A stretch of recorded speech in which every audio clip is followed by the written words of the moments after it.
Good morning and welcome to the October 7, 2020 Walton County Technical Review Committee meeting. I think our first item on the agenda is to review and consider approving the September 2nd, 2020 TRC minutes. Do we have any changes to those minutes? Mr. Chair, I reviewed the minutes. I don't see any changes needed, so I move to approve the September 2nd TRC meeting minutes as presented. We have a motion to approve. Do we have a second? Second. We have a second. All in favor, please say aye. Aye. Aye. Aye. Aye. Any opposed likewise? Hearing none, the minutes of the September 2nd meeting are approved. Do we have any announcements, Karen, Rachel? Thank you. We'll move right into project review. I think we've got a couple of requests to continue. The first item is our agenda item number 2, the South Walton County Town Center Mixed Use Project. We have requests to continue to October 21st from the applicant. Have any discussion? I'll make a motion that we continue this one to October 21st. We have a motion to continue this item to October 21st, 2020 TRC meeting at 8:30 a.m. in this location. I'll need a second. I'll second that. We have a second. All in favor, please say aye. Aye. Aye. Aye. Aye. Any opposed likewise? Hearing none, this item is continued to October 21st, 2020 at 8:30 a.m. in this location. Next item is agenda number 3, Big Fish Bike Rentals Office and Warehouse. We have a request to continue to November 4 from staff, pending a resubmittal to outstanding comments. Anyone representing the applicant this morning?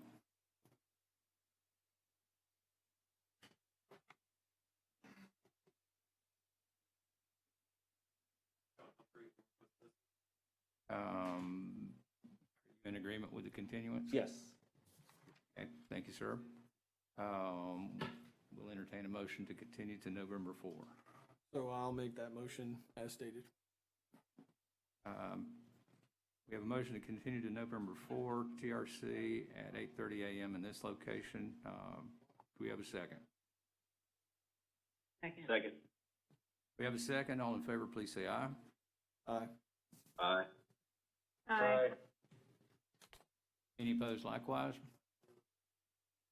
Hearing none, this item is continued to November 4, 2020 Technical Review Committee meeting at 8:30 a.m. in this location.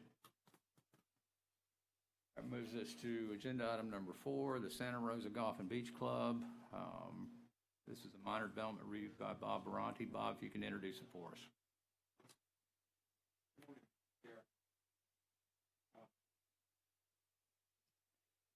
My name is Bob Baronti, B-A-R-O-N-T-I. Santa Rosa Golf Club is a minor development order application submitted by Contico Group on behalf of Santa Rosa Golf and Beach Club, requesting approval to regrade and landscape the existing golf course on 46 plus or minus acres within the 125 plus or minus total site acres with a future land use of residential and a zoning of urban residential. The project is located at 4801 West County Highway 30A and is identified by the parcel numbers in your staff report. Mr. Chair, there are minor environmental comments. I'm pleased to announce that the applicant has agreed to the berming around hole 4 that would meet the needs along with the county project to move forward with the drainage that will reflect in the resubmittal. The applicant has been exposed to the virus and they are going to join us via Zoom. Is there any other questions for me before I turn it over to the applicant? Okay, just if I understand what you're saying, it appears that the applicant and neighbors in Public Works have come to an agreement about how to manage stormwater coming across hole number 4. The resident would like to speak about it at the appropriate time, but correct, I received an email yesterday saying that they will design it and berm it along with the county drainage plan that's going forward to help alleviate the issue. Okay. And I asked Public Works to be able to speak. I don't know if they're on Zoom or not. Anna's on Zoom. Okay, Anna's on Zoom. So I'd like to thank the neighborhood and the golf course and Public Works for working diligently. And I guess I'll turn it over to the applicant, though I don't see the applicant on there.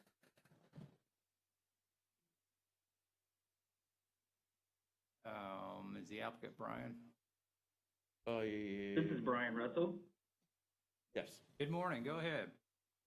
Hey, yep, this is Brian Russell with Continuo Group. We're the civil engineers that are working on the project. And yes, we had been working with Mr. Cotton and the golf course and the neighbors to hopefully resolve this issue. So in our submittal that we'll be submitting back to the municipality here within the next week, it will include the design of the berm that will be the same or very similar to the berm that was proposed by the landowner, the adjacent property owner, and their engineer previously. The only modifications would be that we'd be accommodating for the future connection of the storm pipe that Public Works will be working with the neighbors to install here in the future.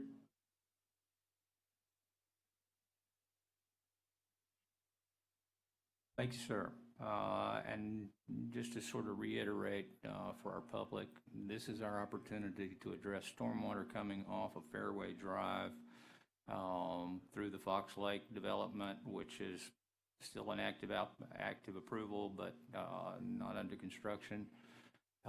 Through the golf course, generally hole number 4, through some adjacent residential properties, and eventually that water winds up in a coastal dune lake. So this is our opportunity to help improve the watershed. It's unlikely that an opportunity like this will present itself again, certainly in my lifetime. Appreciate the golf course and the golf course's agent. Appreciate the work of Public Works and the neighbors being persistent and helping to get all of the parties involved to collectively address a public issue. So thank you. Could we hear from Public Works? Hey, good morning, Mac. This is Anna. I have Melinda Gates with me here from the Environmental Department. Good morning. Good morning. Yes, we concur that the plan that they are going to be proposing is going to work well for the area, and we're excited to see that these improvements are actually going to help Oyster Lake. Thank you, Melinda, and thank you for your participation in this project. Any other comments from Public Works? No other comments at this time, unless y'all have a question. Thank you, Anna.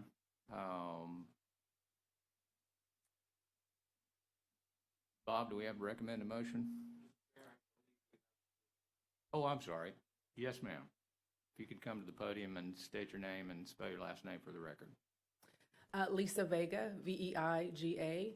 First, I'd like to say thank you, Mac, and thank you to Charlie Cotton, Kelly with the club, And Bob Baronti, Melinda, Anna, everybody that's come and play, as well as Calypso Point, some of the other neighborhoods. As you stated, there's a massive water runoff. My home's been impacted a few times as well. Again, may hopefully not this next storm that we have. So we all have come together, and I am looking forward to that resubmittal on how we're going to fix the issue. But thank you to everybody. Any more public comment on this particular application? Anyone on Zoom wish to make a comment?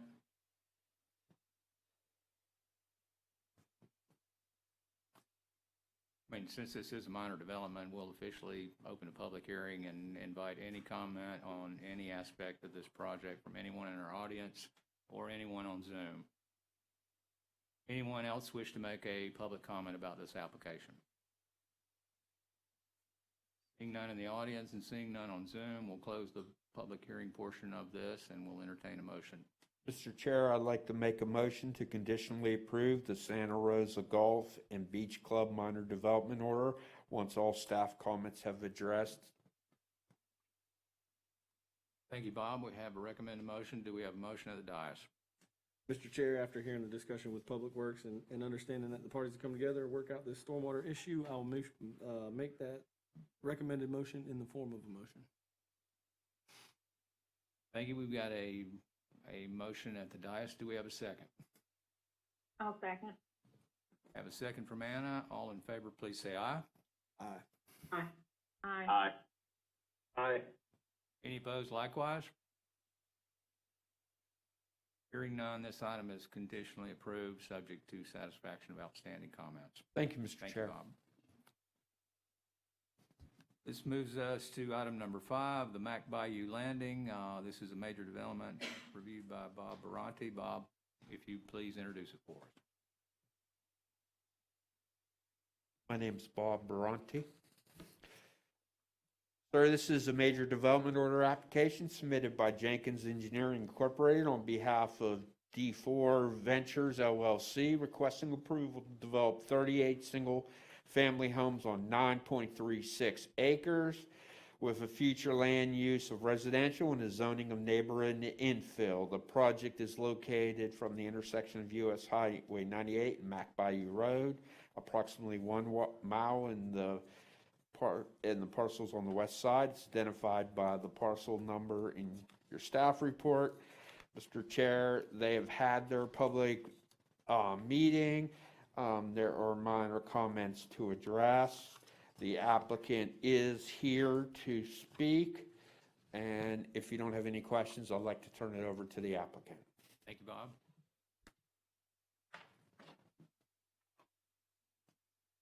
Good morning, Jamie Eubanks, EUBANKS.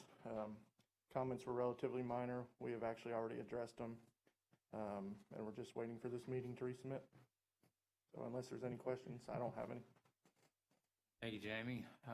Any questions from any member of the TRC? I don't have any. As this is a minor development, we'll take the opportunity to open a public hearing and invite any comment on any aspect of this project from anyone in our audience today or anyone on Zoom.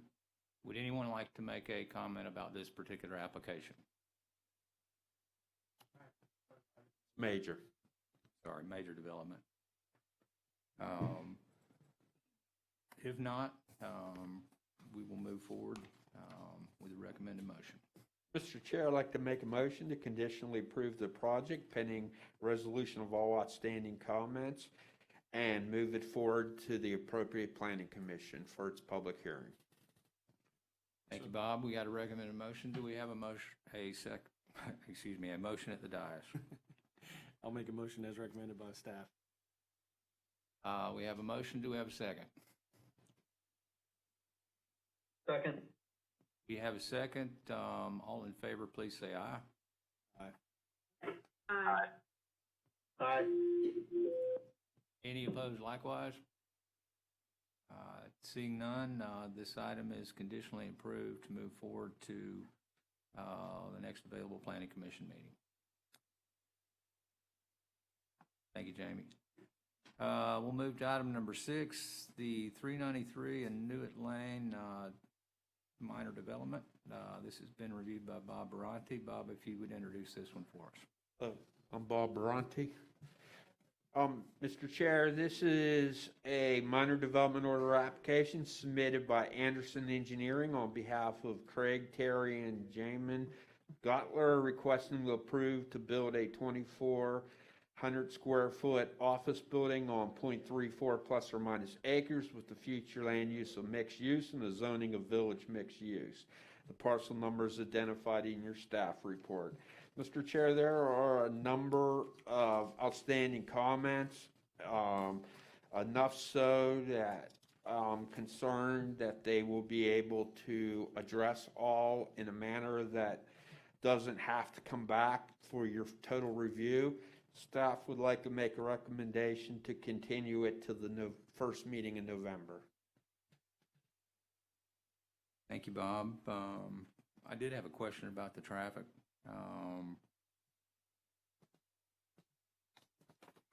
Says there's no, the statement provided says no additional square footage or a change of use is proposed. Is this a new building or a replacement building?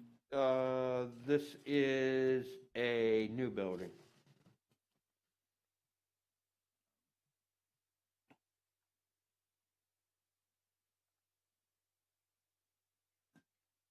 Well, traffic will definitely apply to that, so. Yeah. We have a request to, or a motion to, a recommended motion to continue. Is the applicant available? Anyone here representing the applicant this morning?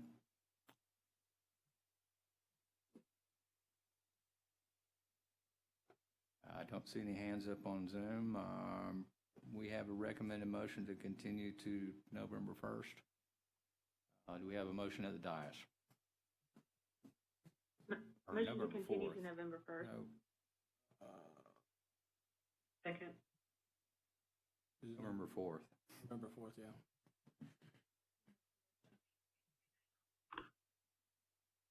I'll amend it to November 4th, continue to November 4th. We have a motion. Do we have a second? I'll second that. Second. Motion and a second. All in favor to continue this item to the November 4th Technical Review Committee meeting, please say aye. Aye. Aye. Aye. Aye. Any opposed likewise? Hearing none, this item is continued to November 4th, pending resubmittal. Thank you, Mr. Chair. Thank you, sir. This moves us to item number 7, the Lot 9, 10, and 11 Eastern Lake Day minor development, reviewed by Bob Baronti. Bob, if you can introduce this one for us also. Yes, Thank Mr. Chair. Bob Baronti. This is a minor development order application submitted by Barnhill on behalf of Robert Franklin and Laura Day, requesting approval to build one single-family residence over 3 contiguous platted lots on .70 plus or minus acres with a future land use of residential and the zoning of residential preservation. The parcel number is in your staff report. There are no outstanding comments. I believe the agent is here to speak, and I will turn it over to the agent. Do you have any questions for me before I? Yeah, I think the,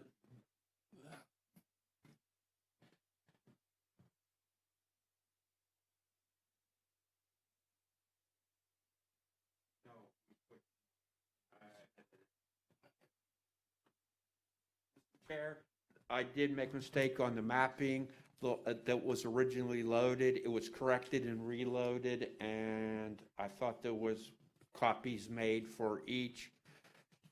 Not everything else is valid, just I had the wrong maps. I'm sorry. The agent is here to speak.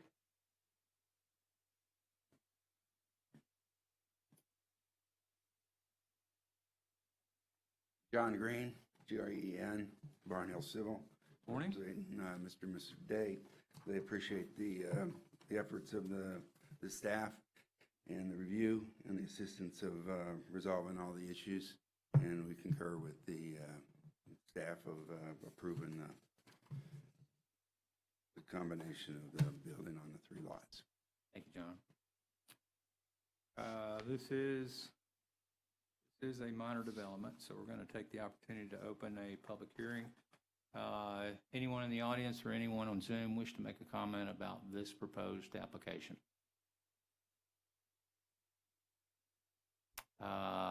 Seeing no one, we'll close the public hearing. Do we have a recommended motion? Chair, I'd like to make a motion to approve to build one single-family residence over 3 contiguous platted lots and to accept the revised staff report. Thank you, sir. Accepted into the record. We have a recommended motion. Do we have a motion of the dais? So moved. We have a motion. Do we have a second? Second. We have a second. All in favor, please say aye. Aye. Aye. Any opposed likewise? Hearing none, this item is approved to move to development order. Thank you, John and Bob. This moves us to item number 8, the Poland large-scale amendment. It's been reviewed by Bob Baronti also. Bob, if you could introduce that one for us. Sure. Bob Baronti. This is a LSA submitted by the Polands. The applicant has stated that they would like to build approximately 100,000 square foot of commercial. The current future land use is rural residential with the zoning as a rural village. The proposed change is future land use commercial and zoning of light general commercial. The review meets the comprehensive plan. There are no outstanding comments. I believe the agent is here to speak for the applicant, S&M Consulting, and I will turn it over to them if you have no questions for me. Thank you, Bob. Can I enter the staff report in the record, Yes, please? sir. Thank you.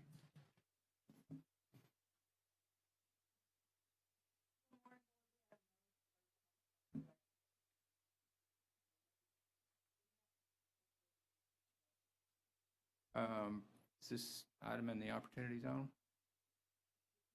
Is this in the opportunity zone?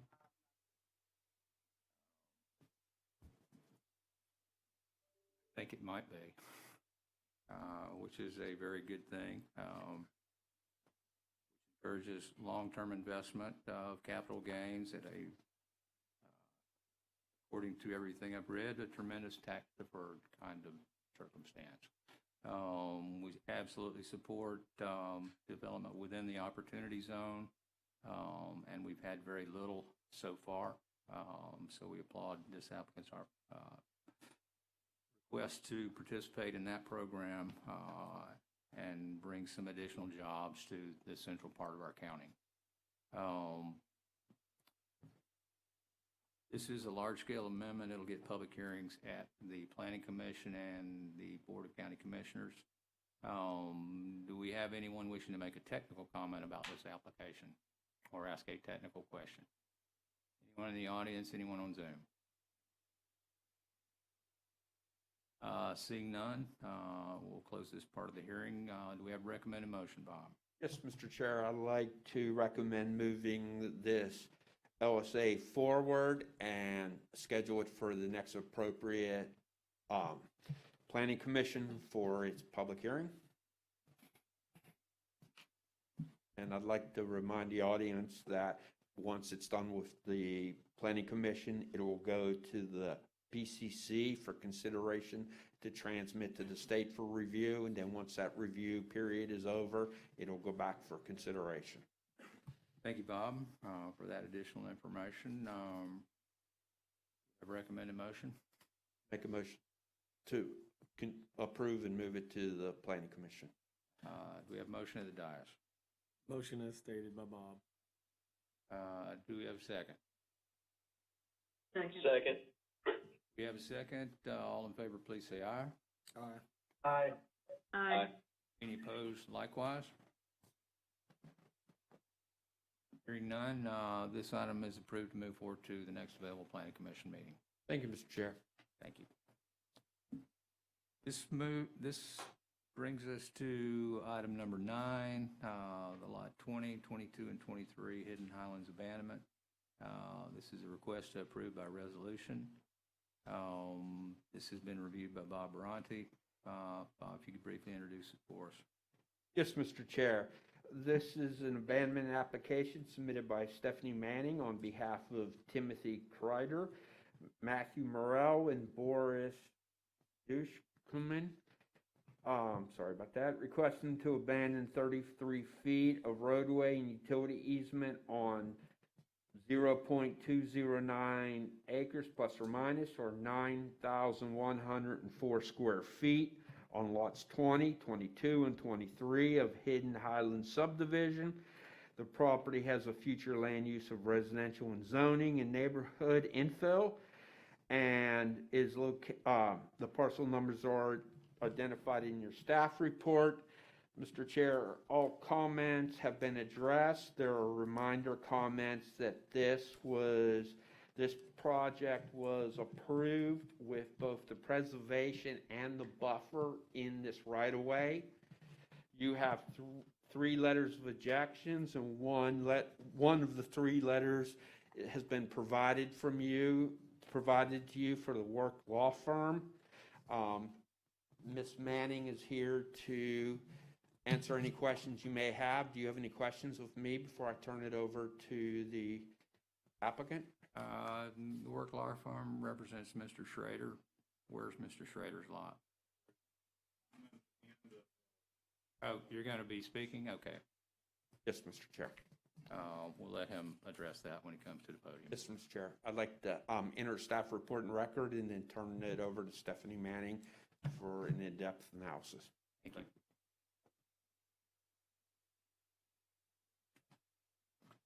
Good morning, Stephanie Manning on behalf of the previously stated applicants.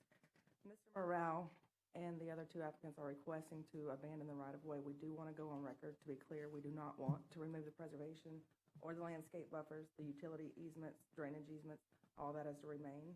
They're clearly wanting the right-of-way abandoned to keep these items. There's been some incidents in the past that I'm not, well before my time, that I'm not familiar with.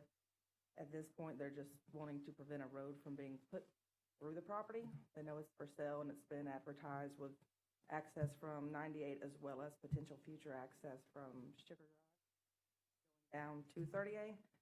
The current easements don't line up like that. So if they were to put this road through and open this road, there's nowhere to go but into a lake. If you look at the photos we submitted of the property, Property 8 shows the corner between lots 22 and 23, that's their joining property line in the rear. There's nowhere to go from there except straight off a cliff. There's traffic that goes back there. What happens when you have somebody not from town gets down there, they have to turn around. He watches it all the time on his back porch.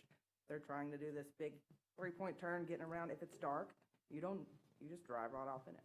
You get to the end, there's a posted private property sign, and you can't go anywhere but to back up and try to navigate this. So there's liability issues aside from trying to keep the preservation and the landscape buffer, but we do want to be clear we're not requesting any abandonment of any utility or drainage easements. When was this plat approved? 2003. And when the board approved this plat, they approved preservation and a landscape buffer within the 33-foot. That is correct. There's 33 foot on this side, on their property, and there's 33 foot on the east side. It certainly appears that the county commission has acted with regard to the use of this area. That's And the use of this area has been determined through the court to be within the purview of the county commission alone, not any individual. That was recently restated in a previous case just recently involving the county. At this stage, we review the process to make sure the process has been completed. This decision is ultimately one for the Board of County Commissioners. Once we determine that the process has been complied with, the next stage is to move this project to the Board of County Commissioners for their consideration.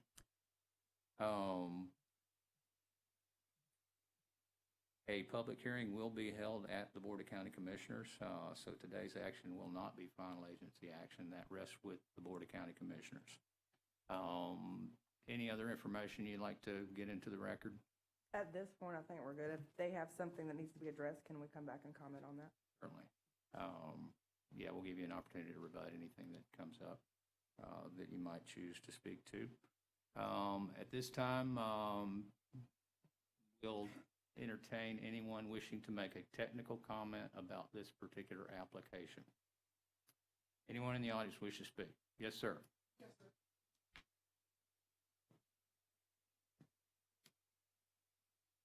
My name's Jim Crawford. Morning. And I live on Old Winston Circle, and that is my only ingress and egress that is a public road in and out of that area. I use it every day, and I have lived in the subdivision for 37 years. So I will be landlocked and have no public road to get in or out of my home if they abandon this easement. Isn't there a corresponding easement on the parcel to the east? East of what's proposed to be abandoned. There's no public roads there. But There's easements, there's a couple of easements, but there's no roads that are there. Woodward is a private, you're not allowed to use. There's, over at, have a map? No, wait. Woodward is a public street. It's privately maintained, but the public is allowed to use that. Woodward, yes, but it comes back down, and where it goes across, that is private. And you are allowed to use that. It's No, sir. privately maintained? No, sir. Yes, you are. This is in, Serenity is not public. It's half public and half private, and I'm not allowed to use the private. I would disagree with that. But that's ultimately a legal question, and I would recommend you seek. Yeah, because counsel they've about served me that. papers saying I'm not allowed to use the public roads there, and I've been to all the meetings. You have those papers this morning? No, sir, I do not. I would suggest you submit those for the record. Okay. As part of the evidence for this particular Right, application. and like I said, this is where I go. Like I said, I've used this road, and I've maintained the road. Right now, the road's not in perfect maintain, but I have four-wheel drives. But you're using this particular easement? Yes, sir, after the that's my Board of County only ingress and egress that's legal. After the Board of County Commissioners decided what the use of that easement would be in 2003. Yes, I went to that meeting, and they told me, because I asked them, I wasn't against the subdivision, but I asked them that direct question, and they told me that they had no intentions of stopping me from using the easement, and I was allowed to keep using those easements. And I was at those meetings, and it should be in the minutes. Can you provide those minutes? I guess we're going to have to find them, sir. I think we will, because what they approved is in direct contradiction to that statement. Yes, sir, but this is a government patent, and Yes, you're sir. not allowed to put a conservation easement over it until you abandon it, and it wasn't done properly, and the county made a mistake. You have to abandon the easements before you can restrict them or anything, because this is federal, not state or county. I think the county gets to determine how to use these easements and whether or not to accept the offer of a roadway and utility. Okay, but access. I was using the road before before the subdivision went in. I had been using it for 10, 15 years before. And then when I went to the meeting and I told them all that, and they said I would not be restricted from using it at that meeting. Then we need to determine if that's in the final order approving this. Okay, And if it is, then they have acted. If it's not, then they've acted contrary to what your statement is this morning. okay. So let's find that information. We'll do our best. And you're welcome to submit that. Thank you, in sir. support of your position. Anyone else wishing to make a comment? Yes, ma'am.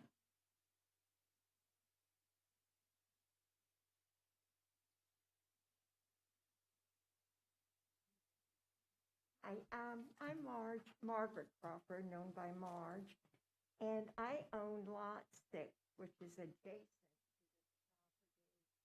to this And I was at all of the hearings concerning putting in the subdivision that's in question. And at that meeting, we were told, because the question was asked, is that easement going to be open? Is there going to be any problem with the easement? We were told no, and it was in the minutes. And at one time, they found the minutes for us because this problem has cropped up once before. Anyway, owning the property adjacent to it, right now the road is down the middle and using both easements. Our 33-foot easements abut each other. Anyway, at this point, we're having a hard time getting out. There are a lot of easements going out, but they all end up in a dune lake or swamp area. So, and the county has been abandoning property around, like we used to come in from Dune Allen. They abandoned that egress. And anyway, at this meeting, as I say, the question was answered that there would be no, the easement was there and was not in question. It was never abandoned, and when the final plat came up, it had this a preservation area, which was never brought up during the meetings. So we think that that was all done without me owning the abutting property being properly notified. Anyway, I just want it on record that I am against this abandonment. Thank you, ma'am. Anyone else wish to make a comment? Yes, sir, in the front. Next. My name's Eddie O'Brien. I own 2 of those government lots back there. I don't know too many technical questions, but I've been owning those 2 government lots before Hidden Highlands. Can you give us an idea where your property is? I own the one to the south, and I own the one to past Miss Marge's to the east, where, unless it's been abandoned, the easement where the lady before said it would be run right into a lake, we do have an easement that could get to my other lot. So if you abandon those, then I only got 33 feet to travel to the other lot. Which other lot are you referring to? This would be over here in this map. That one, right? See, you would take a right and go right there. I believe it's either government lot 5 or 10. I own 2. And does it have a roadway and utility patent across it also? Yes, sir. To the northwest side of that one, and then on mine, it would be on the northeast side.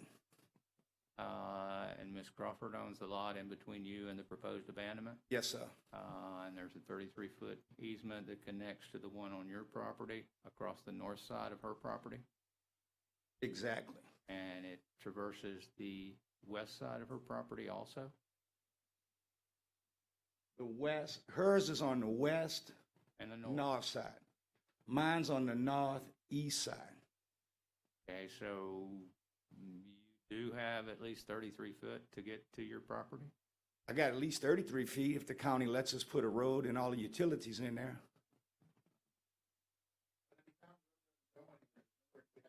Wait, you'll have your opportunity. Hey, more importantly, the second thing, gravity pulls everybody to the beach in this town, all right? So that easement right there, there is another easement that goes past Miss Belladino's house that gets you on that road by Stinky's. So if you abandon that, then the quickest way for me to get to the beach is past Miss Belladino's house. And that would affect me. Well, here's my suggestion, that you get your position written down and submitted as part of the record for the BCC to consider your Yeah, Mac, I'm just saying, your position don't also. abandon nothing. We need all we can get right now for in and out. And I appreciate this, but I do believe that the BCC in 2000 decided what the use of that land would be, Ain't nothing to surprise me. because that's what the public record supports. And we got a plat that shows preservation and landscape buffer within that easement. You can't drive over those things. Yeah, man. It But you violates saying the that you would comprehensive approve a plan. plat then, that we could put the road in the 33-foot side on Miss Crawford? I'm saying that the BCC can determine what the use of those 33-foot roadway and utility access I follow you. from the original government patent is. And until the BCC decides, that's an open offer of a roadway and utility easement. And once the BCC decides, it becomes dedicated to the county and public property. Something we've learned recently. No problem. But I'd suggest that you get some maps together to show your easement and your access.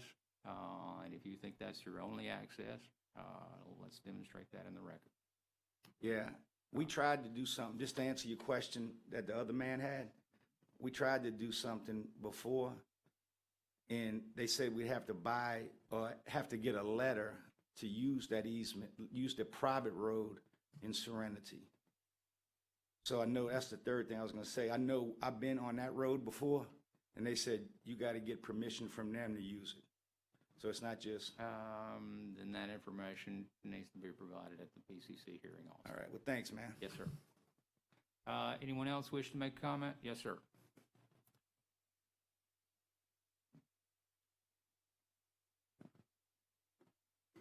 My name's Terry Schrader, and I live on Old Winston Circle. I guess if you can bring up page 4, I'd like to talk about, now I live at the south end of Old Winston Circle. Your page 4 shows all the wetlands around Can there. you show me where your property is? We could go back to the Okay. If parcel you can go map. to page 4, where it shows all the wetlands around the area, it'd be nice. My page 4 from your 7 pages on the. All right, if you could show us where your property is? My property's right here. Down at the bottom of it, my property's 5 acres. And if you notice, there's a bunch of undeveloped property around there, which is gonna put at least 2 to 3 more hundred houses in that area. And right now. I don't know about that, but. Well, I mean, you already got one approved over here for 20-something houses. It's just been held up. These 2 right here are gonna be developed sooner or later. Now, when you have Serenity came in, Woodward's only 33 feet. And you know the Bondocle with Stinky and all that problem is still a problem. They blocked the road. Now you have 3 houses that are built right there that aren't houses, they look like bed and breakfasts. They block the road all the time. So this is our only way in and out. Now, when a new developer came in to Serenity, he tried to stop Mr. Crawford and me from going through his private road. But he took and blocked Woodward right here with the billboard, which is our easement up to Dolphin. So legally, we only have Old Winston to Dolphin and then come back out Woodward. Woodward's blocked with his billboard and he's got it blocked with his advertisement. So we have to come in through his subdivision. So he finally backed off and he's been nice to us, letting us use their subdivision roads. But they are private roads. So he already tried once to block it. Now, when I bought this property, one of the reasons the realtor told me I was getting a good deal was because there is no egress to the property. When you go this way, there's private. The road's blocked. It's private. There's a gate there. So we've always been looking forward to going north and being able to either go out to Thompson Road or to come back out to Sugar Road for our northern egress for emergency escape routes. Because right now, all we have is a 33-foot easement on Woodward, which is blocked during the summer by tourists and the restaurant. And Blocked in giving what it manner? Blocked in what manner? Like by parked cars, by a gate? Yeah. What? by parked cars, because he's parking on each side of that road, plus the people that are on these 3 houses that just built, they blocking the road. We have to stop them all the time to tell them to move out of the road. And it's only a 33-foot easement as it is. And when they park on the dirt side, opposite of Stinky's, they leave their bumpers out in the middle of the road. Now, I've got 2 teenage kids. My neighbor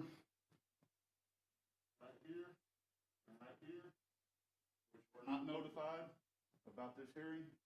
Are you within 300 feet of this property? But Are you within 300 feet of it?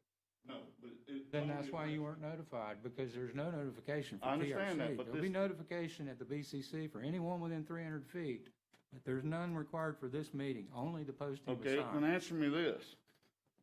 Hidden Highlands is asking for an abandonment that's on the side that affects another subdivision, but you did not post a sign on that subdivision that it affects. So even with the people that are within 300 feet, they weren't even notified, and they weren't even actually put a sign. There's no notification for 300 feet at this stage. Sign here, and I ran into it the other day by doing an air conditioning service call. The sign should have been over here on the property that it affects, and the neighborhood that it affects. So the sign was posted on a dead-end road where nobody could see it. That's your first mistake. And now with me, with kids, my family, there's 3 other people that live right around my vicinity that have kids. It's a dangerous intersection going in and out of here for my kids to go around here in these, what we call a zigzag. And the tourists coming in and out and the construction people, it's really bad. So we've always looked forward to getting out here. Now, Jim, his business is over here, and I use that road from time to time because I do business with him. You got a I'm key to using the that gate? egress all the time too, to Got do a key to business. the gate? What's that? Key to the gate? Because Oh. that road's blocked right now. This is not blocked. North of there it is, Where? out to Thompson Road. You can't drive all the way through I there. don't drive the Thompson Road, but there's an egress there for us to get to Thompson Road, which would increase our property values later and make it safe for all these new subdivisions that are gonna be built in there. If you give up that 33 feet, you're just making a hazard and a dangerous situation worse. I don't see a road being built within that subdivision at the end of Spotted Drive. The BCC's already decided what the use of that would be. Coming out the Thompson Road, coming into here. And soon. there very well may be the opportunity for that. Okay, and But if you do to that, build you that just cut off road- our 66 feet to 33 feet, just like you did Woodward, and it's a hazard, That's already been done. but we want it back. And then that's the position you need to take when you go to the That's what we Board want County to do. Commissioners I just meeting. want to make a statement that it's affecting my family, my safety of my kids, and we're using a private road right now, which means when you take that away, you're cutting off even more of us getting out, especially to the north. All right, we're using a private road. Which private road are you referring to? The one through I don't- Serenity at Dune I Allen? use it for business only when I go up to Woodward and I cut down this easement that he's trying to I give mean, up. but how do you get all the way to Sugar Drive? I use Jim's property when I have to, but I don't use it very often except for when I'm doing business with him. He has a business on that location. All I right. do business with him, so I go by and drop off payments and set plans, and we talk about business. So that's the only time I use it, but I do use it. Okay, but I mean, has he got an office up there? Yes, he runs his business there. Yeah, he runs his business on that property. And he's got access to Sugar Drive? On his private property, he does. Now, The easements they're trying to abandon, yes. But Sugar Drive is a little bit further west than that, right? well, yeah, Sugar Drive's in the pond. I mean, Sugar Drive's right here in the pond. So Right. You got wetlands. There's another easement down here from my property, but it goes right through a very deep wetland. It's impossible to put a road there. Sir, I own several pieces of property, and I have access, I have to cross through that, where they want to abandon, then I go onto my own personal property to get to Sugar Drive. So I own 20 acres right there that allows me to cut across, because there was no other easements through there, and that's why I had to do So that. you've got access to Sugar Drive over the entire western boundary of your property? There's a lake involved, no. On the, Sugar Drive, I own this piece of property right here. I come down, I live here. I drive through here, where they want to abandon it, back over to Sugar Drive. Yes, I own this property here, I have an office, and I've been there for over 41 years. But there's also a 33-foot section on the adjacent property to what's being Yes, proposed. but there's for a that. cliff there like they're saying, and then we're using this because of the cliff. Okay. And the other thing is this whole subdivision here is almost 80 acres. It's a government subdivision that's almost 80 acres. And in this 80 acres, the coastal dunes block it from going to 30A. So our only other easements to get out of here is Woodward, where they have built a house on the easement, okay? And our only other way out now is this easement goes all the way across. So we can get out and come back to Dolphin, or we're gonna have to go back out towards Thompson Road. We can also come down through Woodward and come into Spotted Dolphin also. But in There's, future development, this is needed. This road going out here, the abandoned this is ridiculous. All these people, all we have is one way out on a private road right now. Right, and there's 45 acres in there that are undeveloped, that are gonna need Yeah. these in the future. There's 45 acres in here that are not even developed yet. Then I And suggest that's you, part of their easement to get in and out. are those people represented here today? Some are, some aren't. Eddie is, Yeah, Mrs. Crawford, Terry, myself. Then you need to make your case to the BCC. Yeah. But you need to bring some maps, and I would suggest you submit that prior to this going to the Maps BCC. right here, right now. Right, yeah, I Like mean, to see You need to this. submit those as part of the evidence, to be considered at the BCC. yeah, Along but with to what cut you us just down to described. another 33-foot easement like Woodward, which is chaos all summer long. And it's dangerous for our kids on their bikes and so forth. And I have to take my son every morning to the bus stop around there with the construction workers going around that zigzag in that 33 easement. Every morning I'm dodging somebody. This is what we look forward to increase the values of our property and to be able to develop our property in the future, is to have access, fully access 66 feet and then go out to Thompson Road. Not access.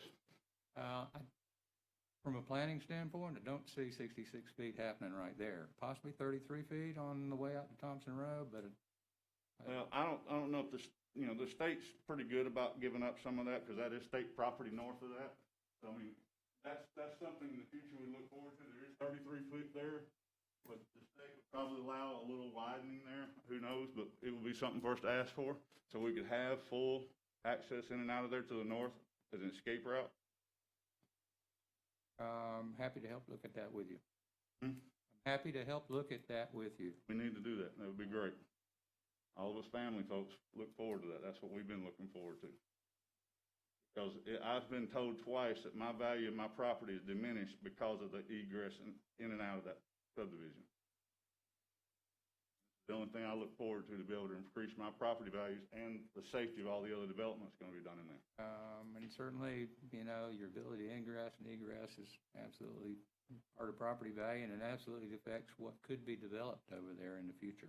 That's why I'm questioning why the sign was put in this little dead-end cul-de-sac when it's affecting these people. The sign should have been posted over here, but other people. Well, for the BCC hearing, they will get notice within 300, if they live within 300 feet, or if their property is within 300 feet, those folks will But the get sign notice. actually lets other people in the neighborhood know about it too. And we will get another sign posted. Thank you, We'll make that happen. thank you.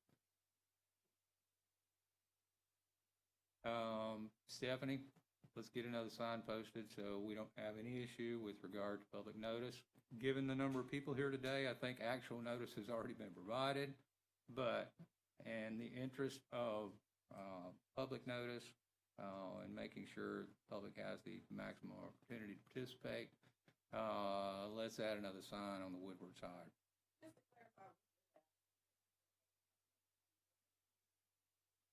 Understand, but just out of an abundance of caution, let's put one on the other side.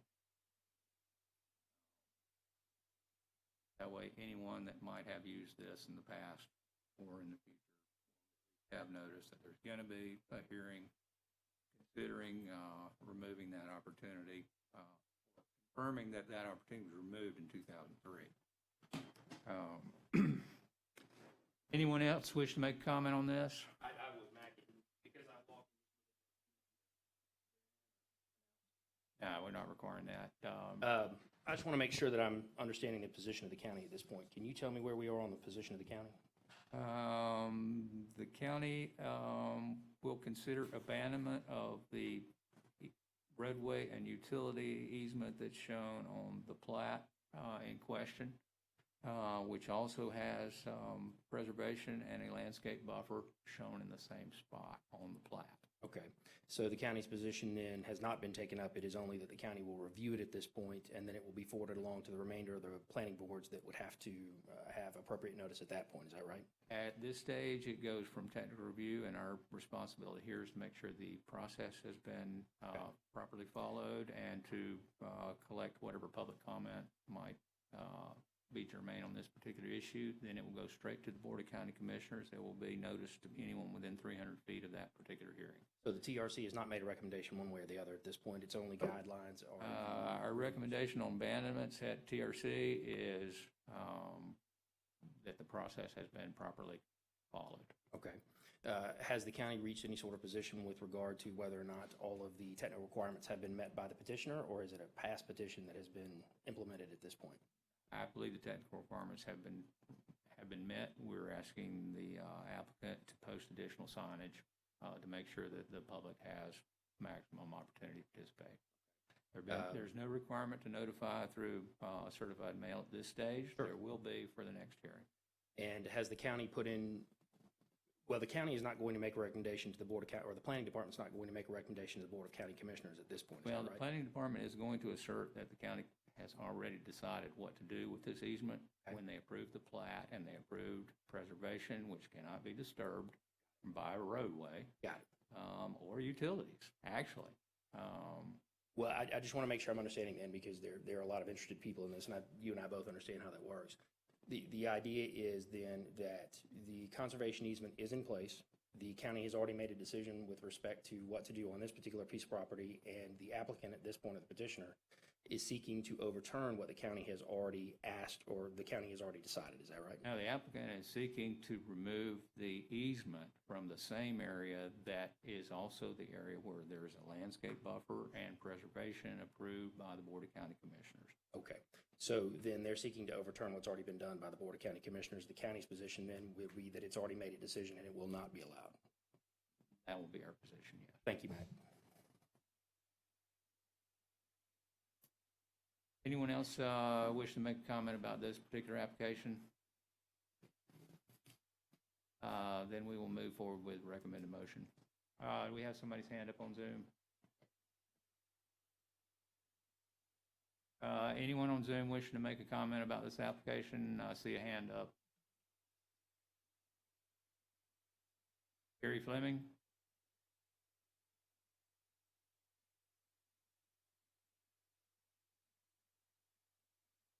Gary, can you hear us? Can you hear me? Yes, we can hear you. Please go ahead. Sorry. I live on Spotted Dolphin Road in Hidden Highlands Subdivision. This is not really a new issue with Mr. Crawford. Some time ago, he maintained that he could get access to Spotted Dolphin through Lot 300, which at that time was owned by Stephen and Jessica Hamlin. We met with the county, and I can't remember exact dates, a number of us, and one of the comments that was made, I believe, by the county attorney is, a roadway easement is for the county usage, not for private seizures or trespassing. And it was determined that even though that is an easement, it is still private property and not accessible for other people to use. It's accessible for the county to make a determination on a roadway. The second thing is I've heard a lot about the issue of necessity and an issue of safety, and it seems to me this is an issue of convenience. There is a way to get around. Is it as convenient for Mr. Crawford to go for his residence to his business? No. But he has two 10-acre lots that connect each of them to Sugar Drive, so he does have access. The other issue is, I believe that, from my understanding, is that it's an issue of getting higher property values. I heard one of the speakers talk about beach access. I think this is all about getting direct beach access to sell property so you can get a higher price tag on it. But it's getting beach access by trespassing on other people's property. That's basically what I have to say. Thank you for your time, Mr. Chairman. Yes, sir. Thank you for your comments. Anyone else on Zoom wishing to make a comment? Anyone else in the audience wishing to make a comment? Stephanie, if you'd like to provide any additional comment? It's hard for everybody to see where everybody's pointing on the maps, but I want to point out, because it's not blatantly clear from that angle, the property that he's alleging he can't access and the other guys are driving through. I think they need to understand that the property is currently for sale. When this guy comes in and puts in the 100 new houses that meet the density that it's advertised for in the commercial development, or the farm or estate that's put up and puts in 500 cattle and puts the fence up, these guys are going to be facing the same problem. What we're looking to abandon can easily be done without going through the abandonment process 50 feet up when the people buy the property and put the fence up or put the wall up or put their own landscape buffer up through this new community. They're worried about development and they're worried about traffic. That's exactly what we're worried about and what we're trying to stop, going through these wetlands, going off this cliff, going through the preservation. We're simply trying to take a few feet to block that access that no doubt somebody else is fixing to come in there and put in. All their concerns would be addressed when we do this, because the next guy that comes in and buys this property, they're going to develop it. And you guys know as well as I do, if it's D.R. Horton in 6 months up there wanting to put in 200-300 houses, this room's going to be packed out. They're going to want to keep that preservation at that point. I don't think they understand that we are trying to reinforce what some of their concerns were. Do you see what I'm saying? So unless somebody else has questions, I think that's all we've got to say at this point. Thanks, Stephanie. Anyone else? Mr. Crawford, one last time. Like I've said before, I do not have other access for my lot that I own in this government subdivision. That is my only legal way in and out. And I'm keeping it. Or, I'm keeping it. So if I don't sell my house, I'm still going to be using that lot back and forth. Then I suggest you make these comments at the Board of County Thank you, sir. Commissioners. Anyone else? We'll close the discussion on this item. Bob, if you can give us a recommended motion. Mr. Chair, I'd like to make a motion that all technical reviews were completed and it's appropriate to move this to the next scheduled Planning Commission meeting for its public hearing. BCC. To move it to the BCC for. Yeah, there's no Planning Commission on abandonments. To the BCC for its review and determination. Thank you, Bob. We have a recommended motion. Do we have a motion at the dais? I'll make that in the form of a motion. We have a motion. Do we have a second? Second. We have a second. All in favor, please say aye. Aye. Aye. Aye. Any opposed likewise? Hearing none, this item is approved to move forward to the BCC for their consideration for abandoning the items in this particular application. Those folks that have property within 300 feet of the subject abandonments will receive notice of the BCC hearing by certified mail. The applicants were required to certify that those notices have been sent out.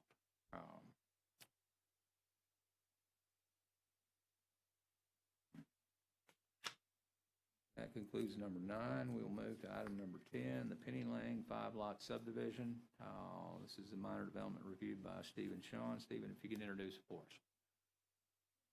Yes, good morning. This is a minor development application, minor development order application submitted by Jenkins Engineering on behalf of Lavesi RE LLC, requesting to develop 5 single-family residential lots on 0.63 plus or minus acres. The project site has a future land use of mixed use and a village mixed use zoning designation. The property is located on the east side of Leisure Lane and can be identified by the parcel numbers within the staff report that I would like to enter into the record. There are some outstanding comments. Having spoken with the applicant, It appears that none of them cannot be overcome. Moving forward, the staff report does not reflect the South Walton Fire Department comments, which were received late last night. There is some technical issue for fire and life safety, and I will leave it up to the applicant to discuss that with you all further. If you don't have any questions for me, I will turn it over to him. Stephen?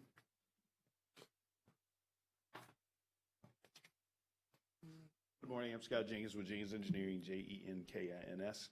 We're here representing the applicant, and as Stephen said, we have gotten our comments. We've actually discussed the comments with Public Works and the fire department previously, and I think the crux of the question is that they would like that section of Leisure Lane paved, which our applicant is more than willing to do, so that should address our comments there. And unless you have any questions for me, I'll be happy to take them now.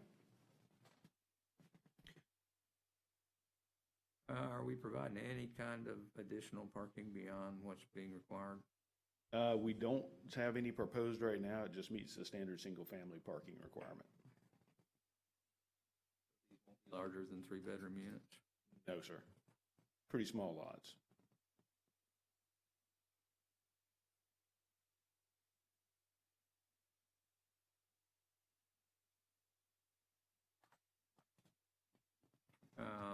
Any concern with any comments? No, sir. They're very straightforward. And Mr. Chair, I'll just provide for some clarity on my comment number one about a full site plan. I did receive it via email from Jenkins Engineering, so I have not got a chance to turn it back around, but I have received that, and I don't foresee any major issues.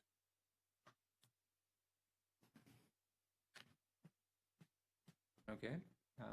Thank you. We will take the opportunity to open a public hearing since this is a minor development.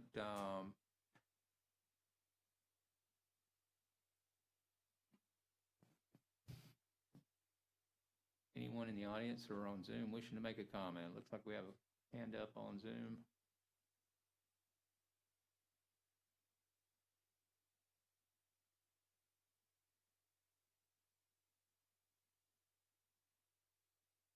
Hey there, can you hear me? Stephanie, go ahead, yes. Okay, great. Hi, I'm Stephanie Goodnight, Goodnights, and I am the president of the Coastal Dunes Town Homeowners Association, which is the property that's directly adjacent to the proposed development on the east. And I have a couple of questions in 3 areas. The first one is related to parking. I heard the comments that were just made by the applicant, but the building height that's indicated in the application indicates 50 feet or 4 stories.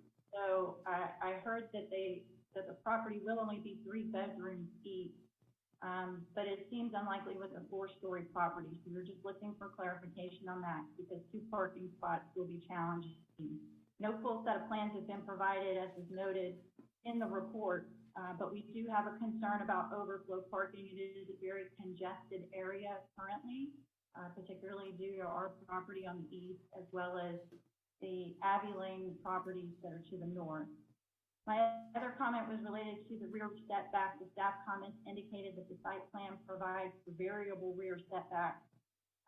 15 feet is required. The rear setback is directly adjacent to our property line. So we would express concern and request clarification there. And then finally, the leisure lane, it sounds like there were additional comments that were provided that were not part of the report. Currently, this is not a 2-way thoroughfare. I know that if Public Works indicates that they request improvements to match the southern paved section, I guess my question is this going to be a 1-way road? Because even the paved section currently does not provide for 2-way traffic. So we're concerned about traffic, both vehicular and pedestrian.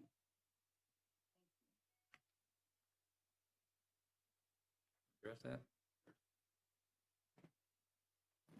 I will address those. Yes, the parking requirements will meet the standard parking requirements for single-family residential. The height that's listed on the plans is really just the maximum since we don't have building plans right now. We don't know exactly what the house height can be.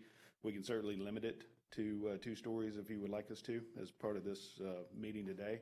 I don't foresee they'll go above that. It's very similar to the subdivisions they've done just to the north. It's actually the same developer. The plans, as noted, were provided. I'm not sure why Bill didn't get them the first go around, but I think he's got those now. We do have a 15-foot rear setback called out on all lots on the site plan. We have a blow-up of our individual lot that listed that as variable. It is not variable. It is 15 feet on every lot, as shown on the site plan. And Leisure Lane, one of the requests from Public Works was that section be paved.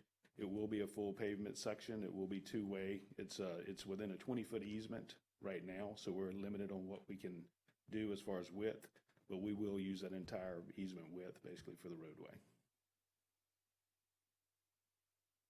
From Penny Lane down to the south end of the Correct, where property. it's paved there, yes. Okay. The sidewalk exemption request, I don't think I can approve that. Okay. I mean, we can certainly put in a sidewalk if you'd like.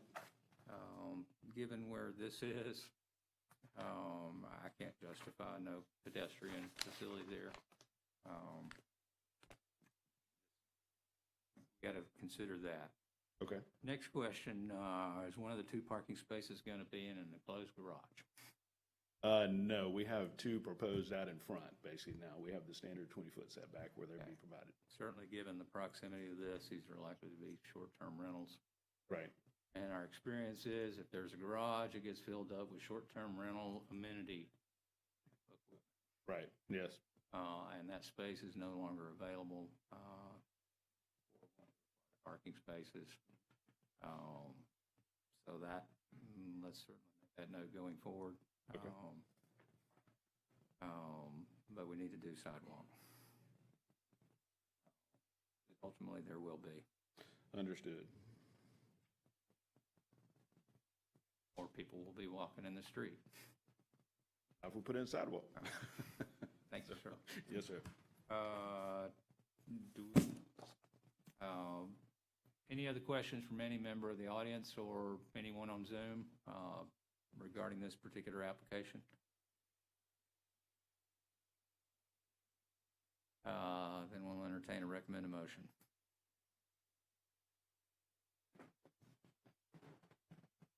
Staff would recommend a motion to conditionally approve the project and move it forward to DO, provided all staff comments and concerns are satisfied. Thank you, sir. We have a recommended motion. Do we have a motion at the dais? Motion is stated by staff. We have a motion. Do we have a second? I'll second. Second by Anna. All in favor, please say aye. Aye. Aye. Aye. Aye. Any opposed likewise? Hearing none, this item is conditionally approved. Move forward to development order, subject to satisfaction of any outstanding comments and the addition of the sidewalk. Thank you, Scott.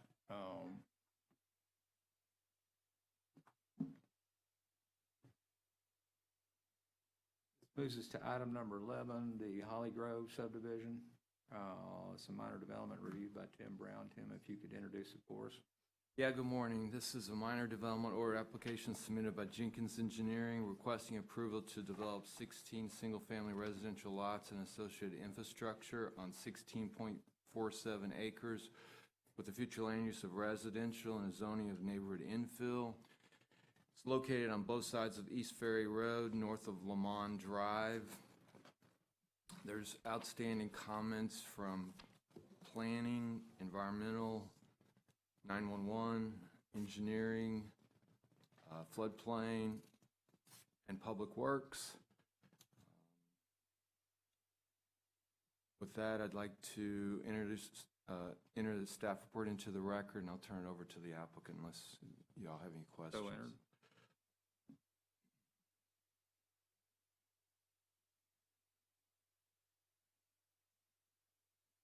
Morning again, Jamie Eubanks, CUBANKS with Jenkins Engineering. We do have the comments, we received them, we've addressed them. There are a few items that I just want to point out for some clarification. One of the floodplain comments, as well as a comment from Public Works, specifically related to the 4 lots on the east side. Those are going to be just completely removed. It's a straight deletion. That will completely address the flood zone comments. And then the other two things I want to address were the two items that came up during our meeting with the neighborhood. I believe some of them are here to speak today.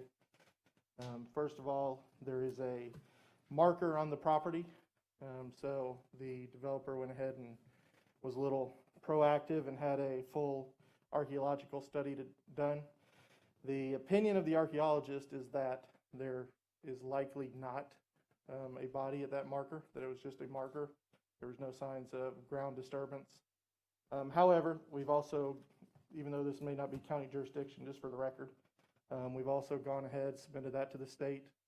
And should there be a body, which again, they don't believe there is one, but should there be a body, they do have written notification and permission of next of kin to move that body to their family member's location in another cemetery. So just wanted to point that out. The other concern that came up during the community meeting was compatibility. Originally on the western side, we showed additional waterfront lottage. As you can see now, we have 6 lots, I believe, on the waterfront. Previously, we had 7. And part of that reason is we removed a lot and doubled the buffers on each side, went to a 20-foot completely natural buffer where we don't have grading or pipes or anything in that side. And then beyond that, one of the things that was offered in, I believe, in the compatibility report, which I did not receive any comments on the compatibility report, so I assume staff did not have any. But one thing we did offer was along the portion, these particular portions on the north-south side of the right-of-way, was to provide fence for lighting, cars, vehicles, headlights. So I believe we addressed those items based on the comments. We tried to mirror, if you go to the big map, you'll notice our lot layout essentially mirrors Maddox Street with larger lots along the bayou, smaller lots along Old Prairie Road. That's just what we used as our template, trying to match the neighborhood. So with that, is there any questions for me? Happy to address them. We've already addressed the comments on our side. Chair, can I ask a question?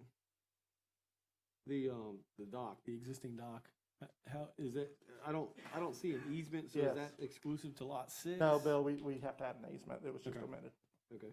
And then also, it appears that those 20-foot landscape, natural vegetative buffers are on the actual lots. Is that something that the lot owners will maintain? Because I know when we put up privacy fences, we don't see what goes on back there. Sure. That was not the intention, just for setback reasons, obviously. Without that, obviously the setback becomes the buffer in this case, since it's larger than required. And we're trying to hit the larger buffers without obviously then having an additional setback. So the short answer is yes, they are on those lots.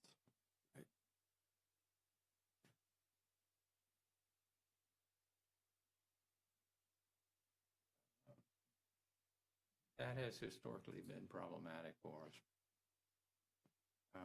because they disappeared. I believe that's something we'd be willing to, I can talk to the developer representative, he's here, while we go to the next round of comments, but I can discuss that with him while others are speaking. Don't we have a reduced setback where we put the buffer in a separate parcel? Only for wetlands. Okay. Is there a preservation requirement on this site? There's not.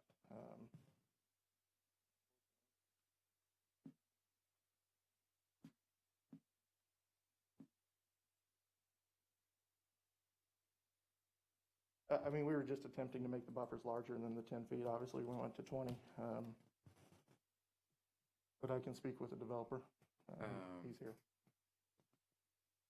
I believe my concern was whether or not it was preservation area, and so that was what was my Sure. concern. Yeah, if there's not preservation, I don't think we have that opportunity. Right. But what we absolutely would like to see is some strong language within the proposed covenants Okay. that gives the HOA the authority to address any removal of the landscape buffer and makes them responsible for correcting it. I will speak to him. I know there are some others here that wish to comment. So we need to get the right language in the covenants to give them the authority to address that on behalf of the public. Have to. Code enforcement circumstance where the buffer's on the Sure. lot. The lots are small and the new purchaser doesn't understand what it's like to live in Walton County and be responsible for preservation. Help educate them. Absolutely is a marketing advantage. Protection of the environment we have in Walton County.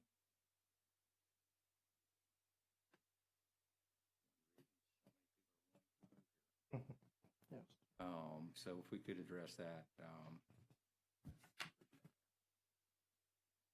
We'll include some draft language, Matt, along with our resubmittal.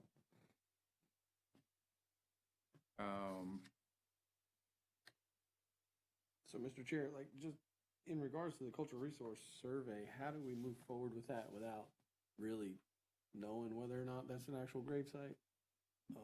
There were several artifacts found, and I did read through the report that stated, you know, that they strongly felt that there wasn't an actual burial there, but do we just move forward and then wait?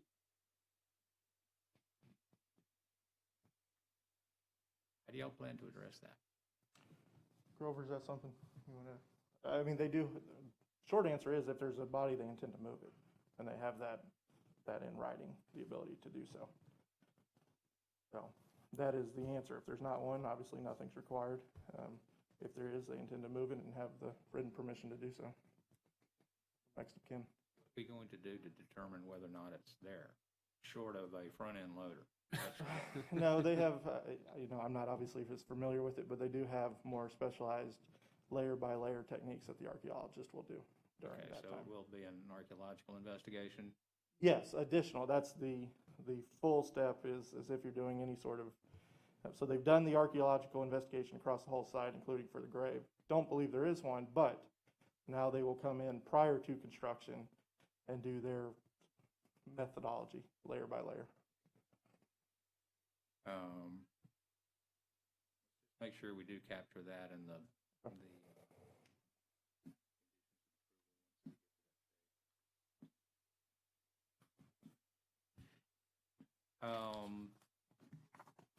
this is minor development. We're going to take the opportunity to open a public hearing and invite anyone that wishes to comment on this application to come to the podium if you're in the audience, or raise your hand if you're on Zoom. Yes, ma'am.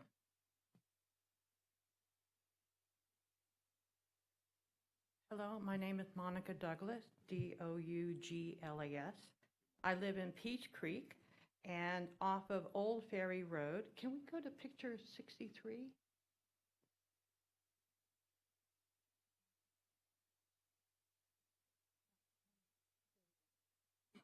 So I am here to ask the developer how they will address the following problem.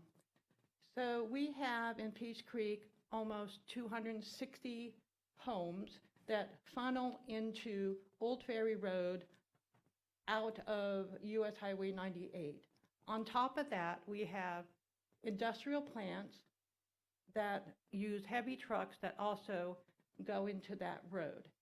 So how will the developer address the increase in traffic on Old Ferry Road that also has a bus stop with small children that access that? We have had accidents at the intersection of 98 and Old Ferry Road. Recently, somebody got injured in our neighborhood. So I'd like to know how they will address that, not only during construction, but also for their residents as well. Thank you, ma'am. We'll let the applicant address that. Rebuttal. Anyone else wishing to make a comment or ask a question? Yes, sir, at the back.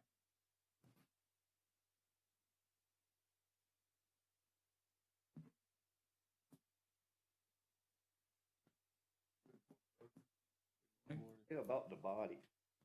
If you could state your name for the record, Michael spell your last Enfinger. name. Michael Enfinger. Yeah, my family's been there since like 1940, and there is a body there. The kid died of smallpox, and there was also a number of bodies there in that little spot. And somebody took the crosses and threw them inside the tomb where nobody would see them when they was back there. Do you know where these are? It's all around that little area right there. Around the grave markers from 1896, I believe it is. And he was like 14 years old when he died of smallpox. But you're suggesting there are other graves out there also? Yes, sir. You have any kind of evidence of that? I've got the lady here named Miss Martin. She used to take care of all the graves until she went up north. She's up north right now visiting her daughter, so she couldn't be here. But does she live here now? Yes, been here all her life. Back anytime soon? I could find out when she'd be back. If there are other graves up there, I'm sure the applicant would certainly like to have that information available. Anything you could get to provide that would be very helpful. Okay, sir. Encourage you to make written comments and give us some kind of evidence of that, because if they are there, we're absolutely want to make sure that they're addressed appropriately and not disturbed, or everything gets removed. I'd appreciate those comments, and any information you could provide about any additional graves there would be very welcome, and the applicant would certainly welcome that also. Thank you. Thank you, sir. Anyone else in the audience or on Zoom wishing to make a comment about this particular application?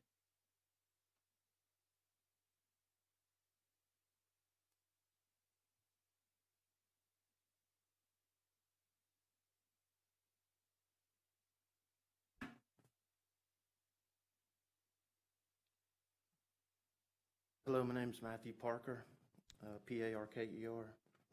Live at 673 Old Ferry Road. I'm a civil engineer in the area, and I want to make very clear that I'm representing only myself today. I'd like to request that this project be continued for a number of reasons, a lot of which are technical in nature, and I have prepared a compatibility analysis of the area, and I'd like to go through some of the high points today. But I have 33 items that I've listed in the report that point that this project does not meet the Land Development Code, does not meet the zoning category of neighborhood infill. I'd like to present that to you.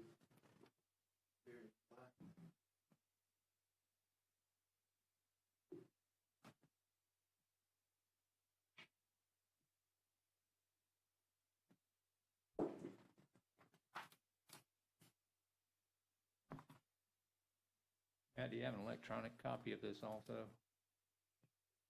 If you could submit that for the record. Yes, sir, I will. It gives me no pleasure to be here today opposing a project. I'm pro-development. I like development. And frankly, I'd like to see development on the back half of Old Ferry Road. But I feel that the development needs to meet the Land Development Code.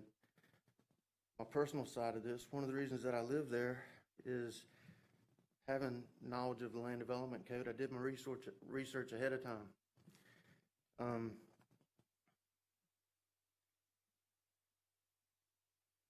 On page 30 of the Land Development Code, section 2.02.14, neighborhood infill, the very first sentence says, "This district is designed to facilitate compatible development of unplatted or vacant parcels of land. So compatibility is one of the most important things that we need to take a look at in a neighborhood infill zoning. I have here a color-coded map which relates to my compatibility analysis.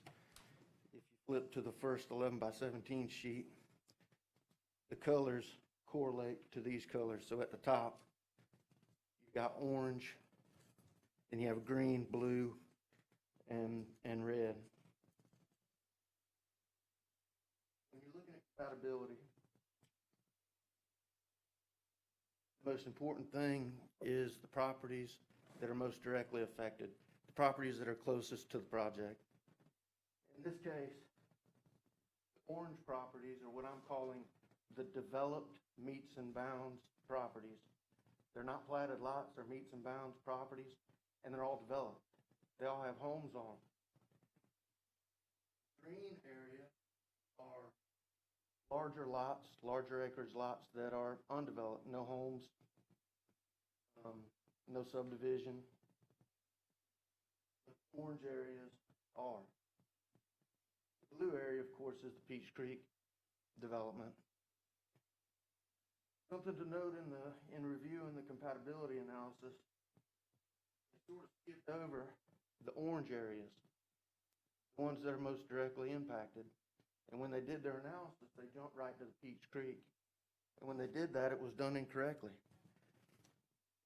What they did was took a look at each individual phase, applied their density numbers, and if you take a look on the spreadsheet I provided, under the blue section, the average density of those developments is 2.44. Now, how's that possible if Walton County only allows 2 dwelling units per acre in that zoning? Well, it is possible because that's not the true density number. The county did not approve projects at 2.4 units to the acre. The number's actually 1.61. And the reason is there's a very large wetland area in the center of this property that was used for density transfer. And that's a great thing because excuse me, I'm nervous. Don't like being against development. That's a great thing because it preserves wetlands. That's the intent. It was well done. But the density is 1.61 units per acre. Now, if you take the blue area plus the orange area, which is also developed, that brings the density numbers down to 1.55 units to the acre.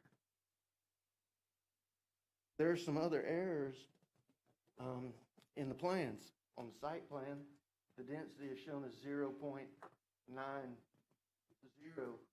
dwelling units per the acre, I believe. That's considering all of the red area and applying it just to this first phase. Now, in the Walton County portal, there's also a request for, I'm going to take this mask off. There's also a request for pre-development or a pre-application meeting request for townhomes in the back half. So that, of course, tells us that there's future development included. Within the compatibility analysis, it speaks to the impacted area, and their number's up at 2.55. So the intensity and the density doesn't match the surrounding area, which is what is required in the Land Development Code. So that's really the highlights of what I've got. There are, within my compatibility analysis, there are 33 items that I feel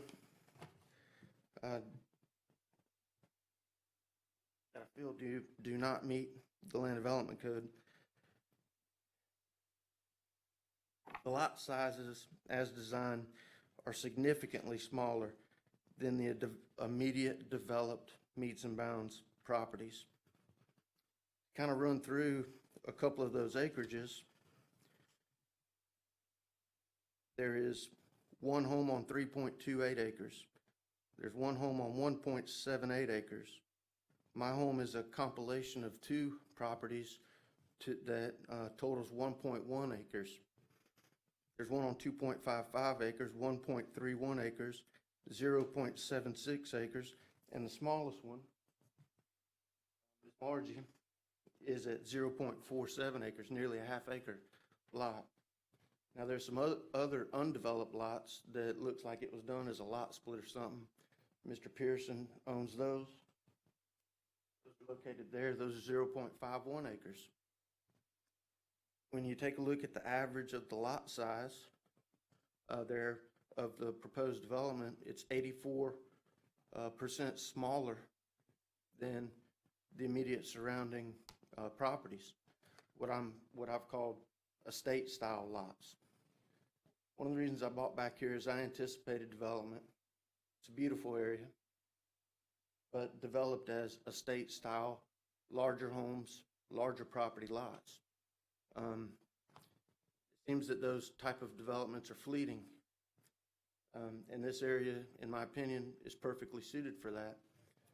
You've got an ideal transition from what occurred up front in Peach Creek, which I also like. It's a nice subdivision. My kids are up there playing all the time. It's great. But it transitions. It's a very clear transition. At the end of that road, it's dramatically different. And I think that feel moving to the north on Old Ferry is exactly what should happen back here. And I think that's supported by the code in the neighborhood infill. To the grave sites, Miss Margie has represented to us, and let me find I'd like to get the names that were told to me. Now, this is just hearsay, and I intend to follow up with Ms. Miller, maybe as a sworn affidavit or something. I'm not sure what she'll be familiar with or what she'll be comfortable with. But the names that Ms. Miller spoke to are Lawson Motley, Priscilla Sconyers, Velma Singletary, and then Hosey Holly, which is the marked gravestone that's obvious. There was a picture that was provided to me by one of the neighbors that shows what appears to be older wooden dilapidated crosses, which is consistent with what Ms. Miller has indicated to us.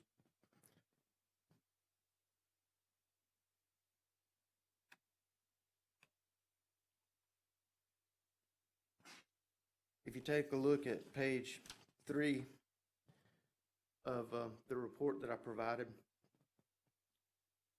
this is an indication of the distance from the center of the property on Old Ferry Road and indicates a quarter-mile distance.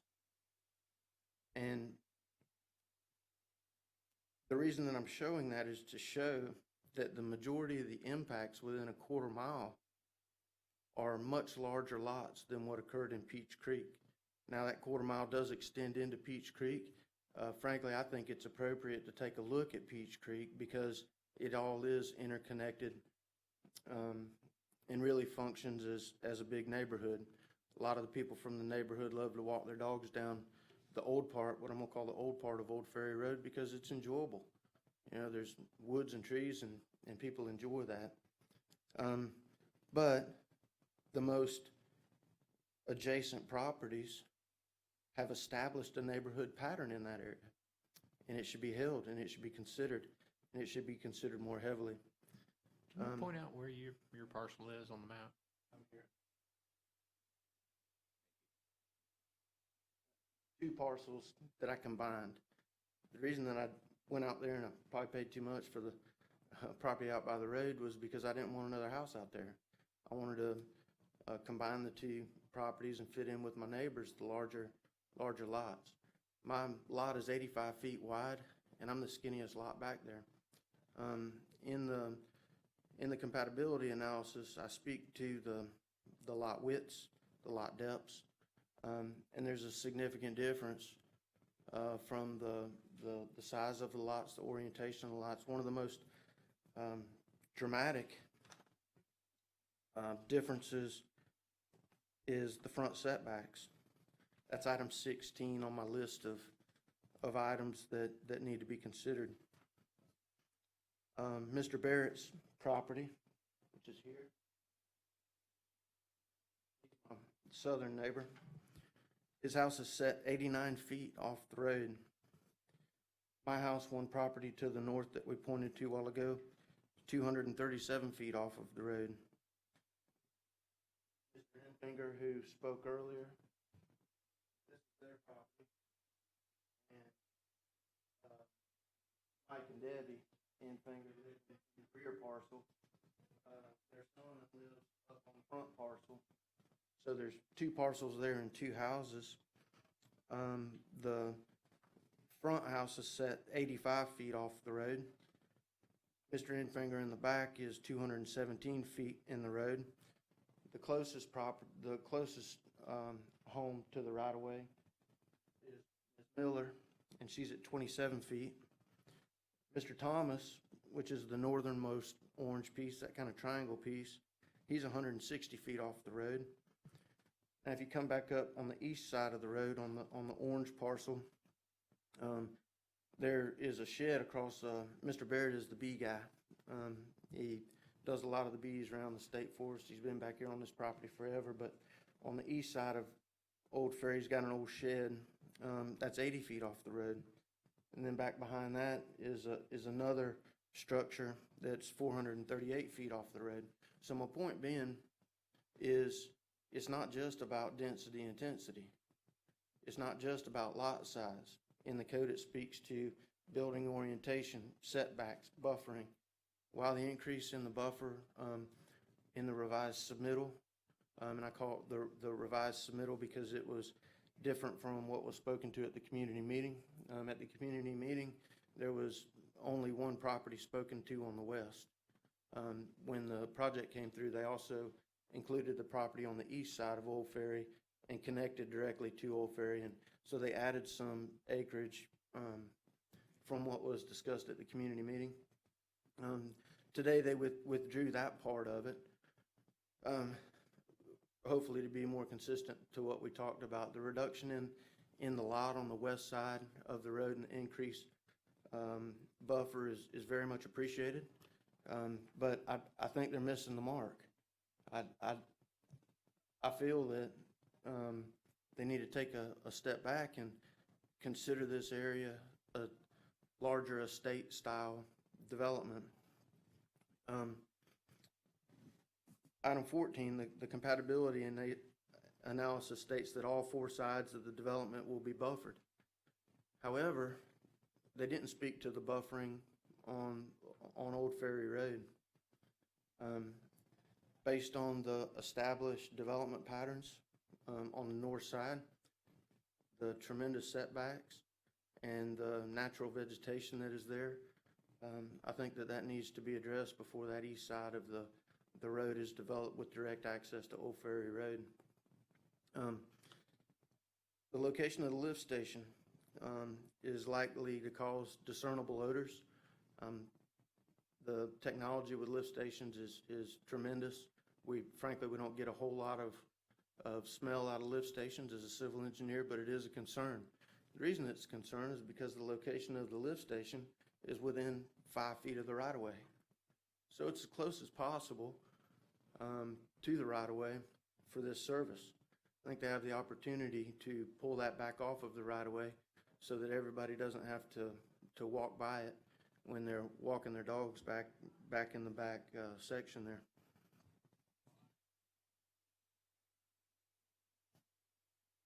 The compatibility analysis submitted by the applicant indicates that as future development occurs in the area, that Holly Grove would serve as an appropriate transition. But this isn't accurate. A proper transition would be to go from Peach Creek to a lower density as you move to the north. So what they basically did is they just jumped over the established development patterns, which is the orange area. I'd also like to note, and I hate to speak for her, but I've had conversations, this property here, which is the across the street from me is owned by Miss Lynn Smith. And my statements to her is that I'd like to see minimum half-acre lots back here. And she supported that. I don't know if she's here today. Yes, sorry for speaking for you. So, but she supported that, that concern and that suggestion. I've got 33 items here. I don't know if we should go through all of them. There, in the stormwater submittal and calculations, there's two things that I'm concerned with. In their stormwater design and analysis, they point to a section of the code that allows the waiving or the of attenuating the pre versus post development. So what they did was took the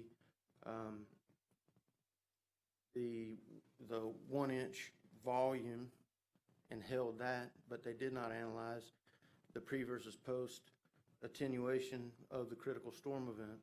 Now in the code, it requires that the county engineer approve this. I didn't see anywhere that the county engineer had approved that. I think it says the county engineer or designee. In my opinion, the stormwater discharges to Peach Creek. There are areas in the land development code that speak to additional protections for environmentally sensitive lands of tributaries of the Chattahoochee Bay. And I do not think that the attenuation of the critical storm event in any event should be waived in order to protect this environmentally sensitive and nice area. The geotechnical data that was provided by the applicant as stated in section 1.4 of their stormwater management plan indicates a groundwater elevation of plus or minus 6.67. However, the bottom of the stormwater pond is located at elevation 8, which is 1.33 feet of separation from the bottom of the pond to the seasonal high groundwater. I believe the LDC requires a minimum of 2 feet of separation.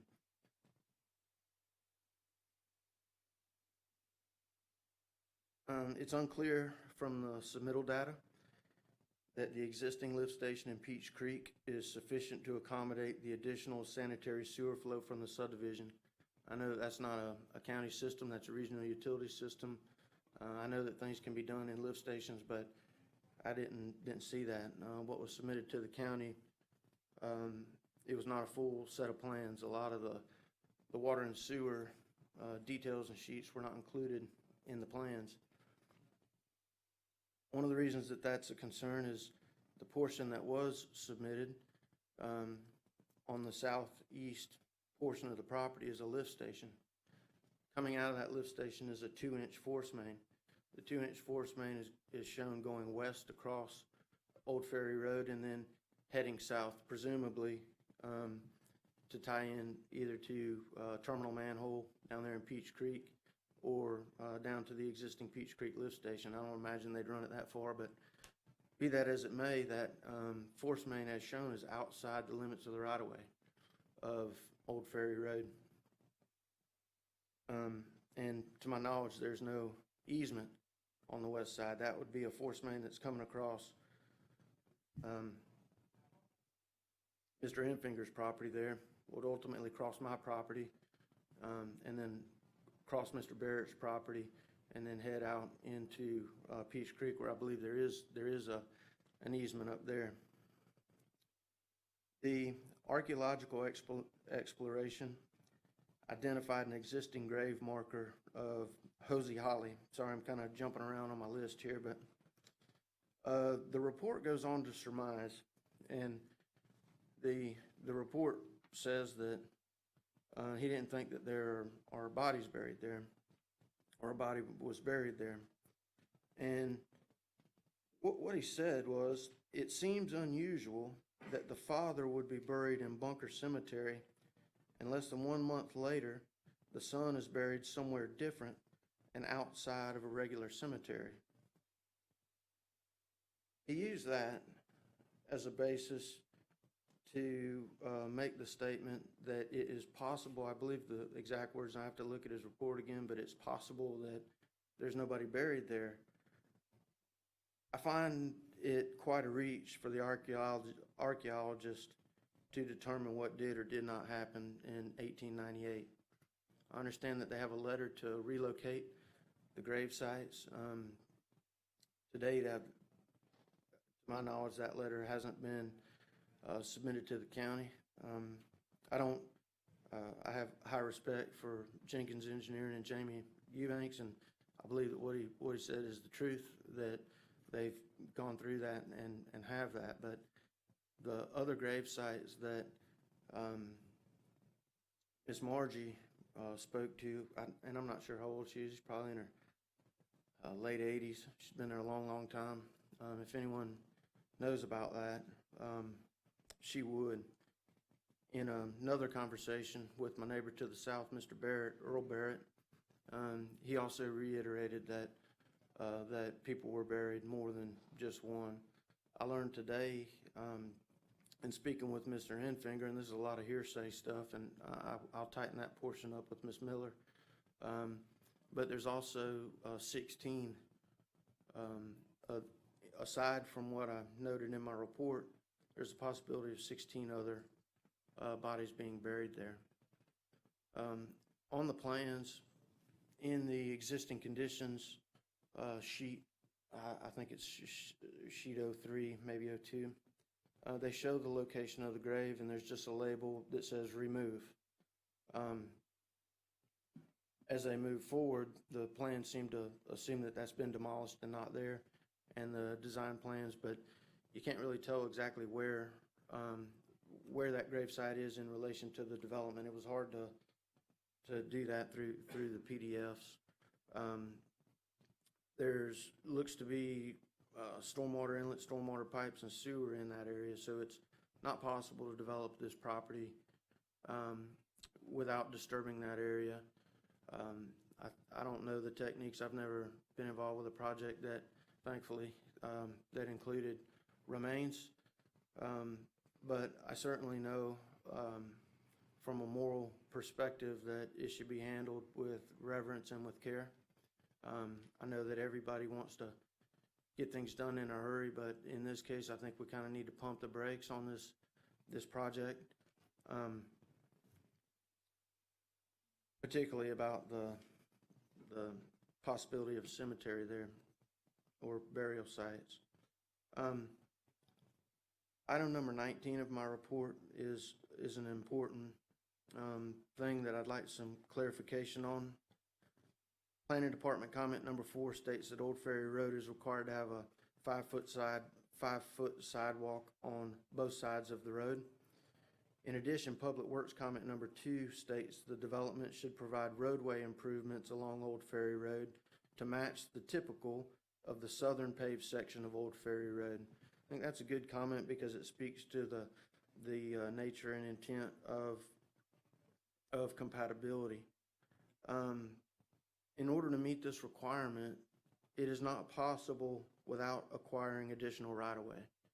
The reason is when you move to the north off of Old Ferry Road at the northern boundary of Peach Creek, the right-of-way reduces to 30 feet. So on the south side of that line, there's a 50-foot right-of-way. On the north side, there's a 30-foot right-of-way.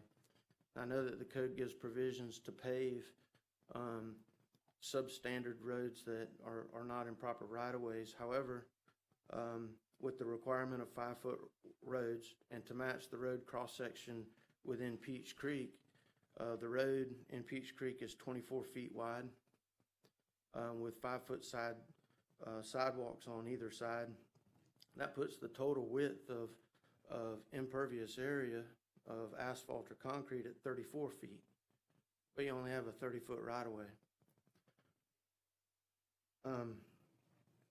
In addition, in order to do all that, you have to provide stormwater treatment. Now, maybe they take that water and get it down into their own project or into their own property and provide stormwater for that. Most typically, when you're looking at roadways, you're looking at swales on the side of the road. Obviously, you need more right-of-way than that, so the appropriate right-of-way width to meet these comments would be 50 feet wide, which they don't have. Based on the opposition from the neighbors, I don't think they're going to be able to get it. Again, to the 2-inch force main, the plans that they presented supports that fact that the right-of-way is not sufficient to accommodate all of that, because their utilities were shown outside of that boundary.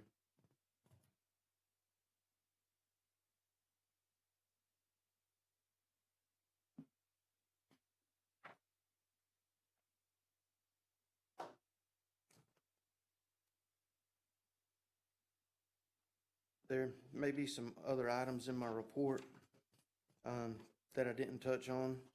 There is one that, one extra one that I would like to speak to, and that speaks to the access that Ms. Douglas spoke to earlier. As per the NFPA code 1141, section 5.1.4, speaks to number of means of access.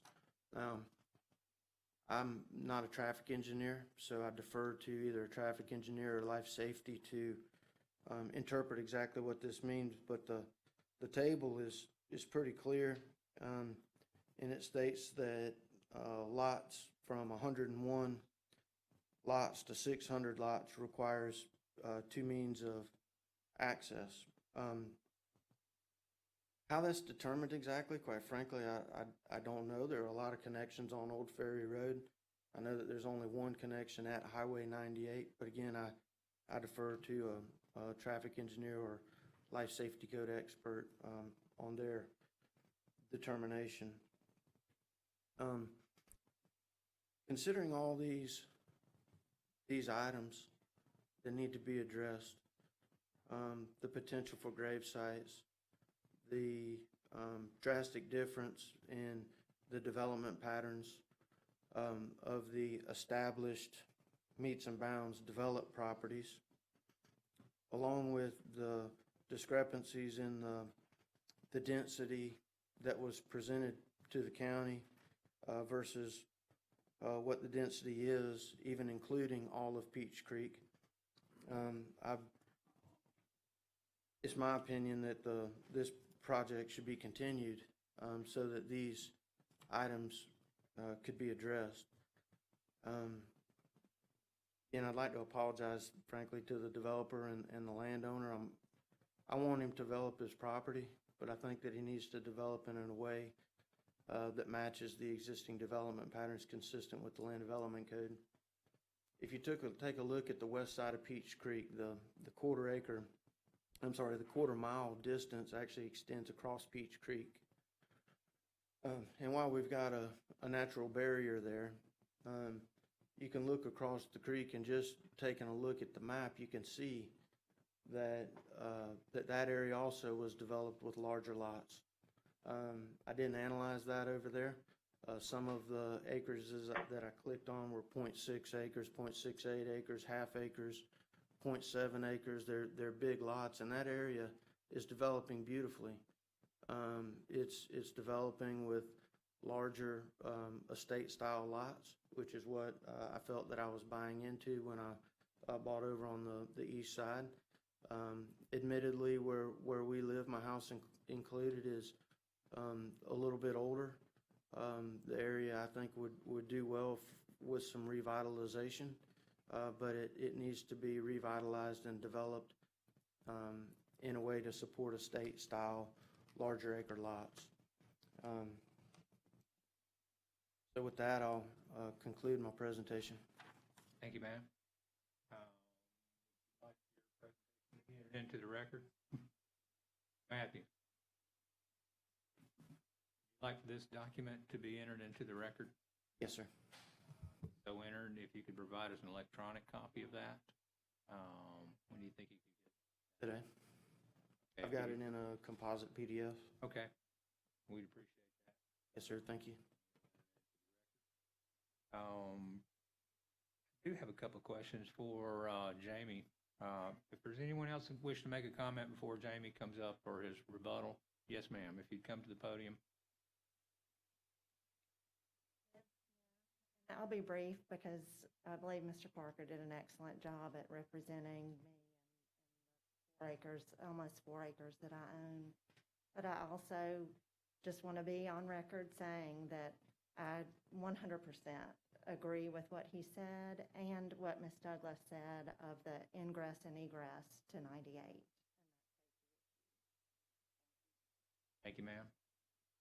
Anyone else wishing to make a comment either on Zoom or in the audience? Hands up. Jamie, if you'd like to come up and offer some closing comments. Sure. Mac, I've been talking with the developer's representative. We don't, I mean, this is a minor. We don't have a problem opposing it, or opposing it. Strike that, continuing it, so that these comments can be addressed, concerns. You know, there are probably a few things I do want to address briefly just now, as well as maybe a question at the end. With regards to the graves, I mean, at the community meeting, they made these points with regards to the number of graves. I mean, that was the impetus for going out and getting, you know, archaeological study. I know there's been a lot of hearsay. I mean, that's why we hired a reputable firm to do so. With regards to that, obviously we wouldn't have even moved forward if we thought there were dozens and dozens of graves to move. With regards to uploading letter of next of kin, we don't have objection to that. We just didn't because we didn't think it was county jurisdiction, but we're happy to do so. You know, there's a few other things. I won't go through all of them. Tim can email me Matt's report when he gets a chance. You know, we don't have an objection moving the lift station. We just kept it as far away from the wetlands as possible, but I mean, we're happy to move it closer to the wetlands. You know, things like that.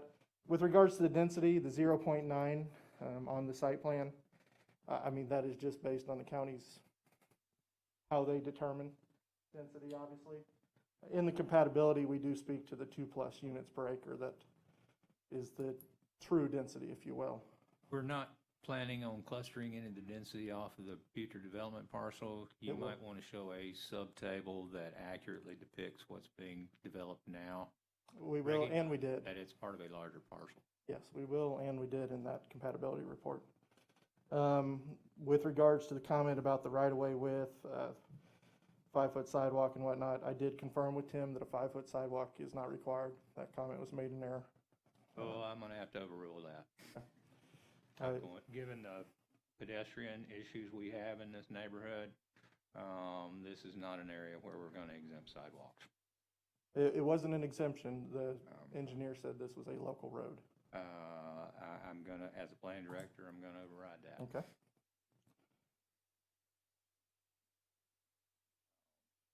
Part of South Walton, we are absolutely a walkable community. And we expect sidewalks in all 26 miles of South County, regardless of where the parcel is. There was a comment about townhomes. I can state for absolute fact townhomes are not to be ever proposed on this. Do you have any idea of what's going to be proposed on the future development parcel? Because I think that does speak to what roadway improvements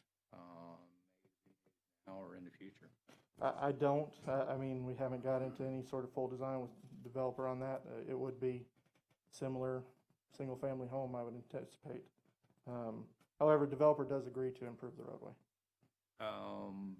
One of the things I did notice, you're showing a right-of-way protection zone on that portion of Old Ferry Road in between the two sites. It appears that the setbacks are also contained within the right-of-way protection zone. Okay. I think we need to address that. Okay.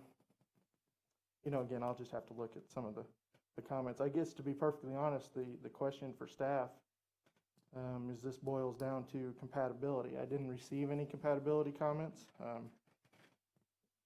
You know, obviously, we're not disputing that there's a difference in the lots that Matt pointed out here, that's why we took mitigation efforts, and that's one of the things that the code speaks to is mitigation efforts, larger buffers, fences, light reduction, those sort of items. And we certainly appreciate Mhm. all of those efforts in those directions. Given the comments that have been raised about the potential for more than one grave site out there, the possibility that there may be additional information that might be beneficial to the developer, with regard to possible locations of additional sites that may not be discernible from the level of the park. I'm sure y'all didn't do ground penetrating radar or anything like that. We're not at that stage yet. Right. I'm going to suggest for that reason alone, we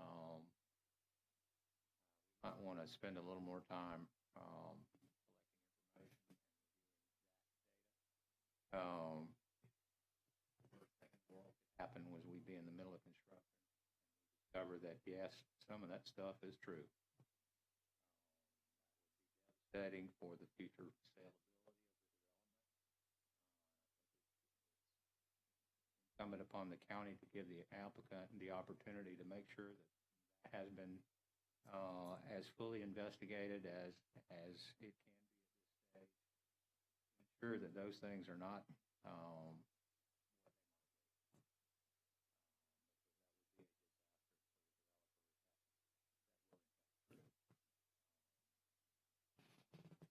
Sure. And at the same time, it may not be true.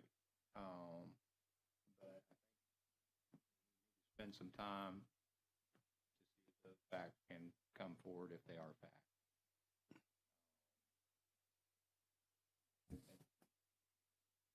30 days.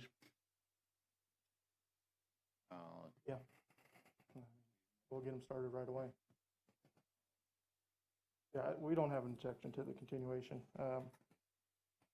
I guess, again, my biggest question for staff, and I don't know if we all need to meet with the neighborhood or what the case may be, again, boils down to the question of compatibility. Obviously, we believe it's compatible. We believe we've taken the steps in terms of the number of lots is what I'm speaking to. Well, and I appreciate those comments, but we got a parcel that's larger than what we're proposing to develop as part of this that's shown as future. Oh, yeah, that will be completely removed, so I'm just speaking to the west side. But it's owned by the same owner? Yes. And there's potential for future development there. I'm just concerned about Old Ferry Road, the existing right-of-way, the existing automobile and pedestrian facilities, and adding to circumstance in the Peach Creek subdivision. Now, certainly, the Peach Creek roadways, the main roadway coming as we come out of Coochie Road and head towards Highway 98, that portion of the roadway was designed to accommodate the industrial traffic that it presently supports. As far as the construction of the roadway, the pavement widths, and those kinds of things. And that roadway was constructed at the expense of the industrial developer here in that industrial zone, according to the public record. The roadway north of where Coochie Road intersects and where that industrial traffic comes in, and this is an engineering question, not need to be designed to the same standard that the southern portion of Old Ferry Road is designed to, because I would not expect there to be any industrial traffic north of the area that provides transportation to the Coochie Road industrial.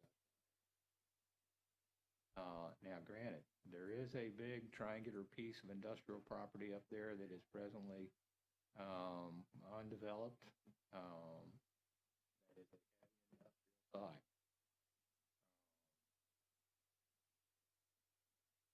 I don't expect that site would have access to the northern portion of Old Ferry Road. I would expect access to that site will continue to be off Coochie Road. But that traffic will have to get all the way out to Highway 98 also. I want to take a close look at the northern portion of Old Ferry Road, which is limited development up until this time, just to see what transportation improvements we might need to address part of this proposed development, if there are any. Traffic coming down Old Ferry Road, both the industrial traffic and the Peach Creek neighborhood traffic. And this will add additional cars to that roadway. We're in the process of trying to get a sidewalk built along the Peach Creek section of Old Ferry Road.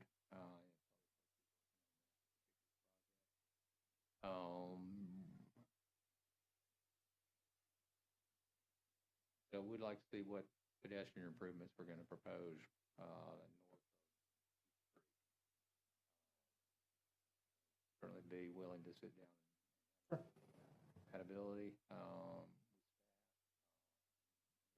Mr. Parker submitted. That'd probably be a good idea for all of us. I don't object. Can I ask for one hypothetical question, Matt? Sure. I believe, and I agree, that Matt stated that 30-foot right-of-way where it changes, 30, with the comment about a sidewalk being required. Would that be a sidewalk on one side? And the reason I asked that question is, as Matt did point out, 24 plus 5 plus 5, 34. If they were unwilling to give right-of-way or easement, we would not be able to construct two sides of sidewalk. I understand that, but I think there's a certain amount of negotiation that probably could occur with those. Right, and that's down the road. I just wanted to. But I understand the constraints that we're looking at and the obstacles that we may have to try to figure out how to overcome. But I'd like to have an opportunity to do that. Sure. Once we build it, it will be there for a long time before it gets changed again, and we're in a redevelopment.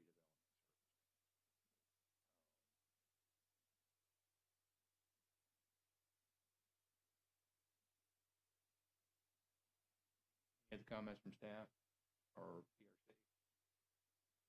Mac, this is Anna. I just want to clarify that our comment did say match typical, but we do understand constraints even within our own projects of what right-of-way exists. But if there's some proposed modifications to the existing typical, obviously we'll take a look at that once it's submitted. That's not a hard line, but we obviously want to see improvements on Old Ferry Road. Okay, well, I agree. It's a good idea for us, staff and the applicant, to sit down and review these comments and look at the compatibility concerns and the transportation concerns. I think that's a good idea. If I think 30 Matt, days. when you have that meeting with staff, I'd like to be part of that, please. Okay, and that would be Sammy speaking from Yes, sir. South Walton Fire Department. We'll make sure you're included in that. Yes, sir, thank you. I'm going to recommend that we continue this project for 30 days until the next available TRC. November 4th.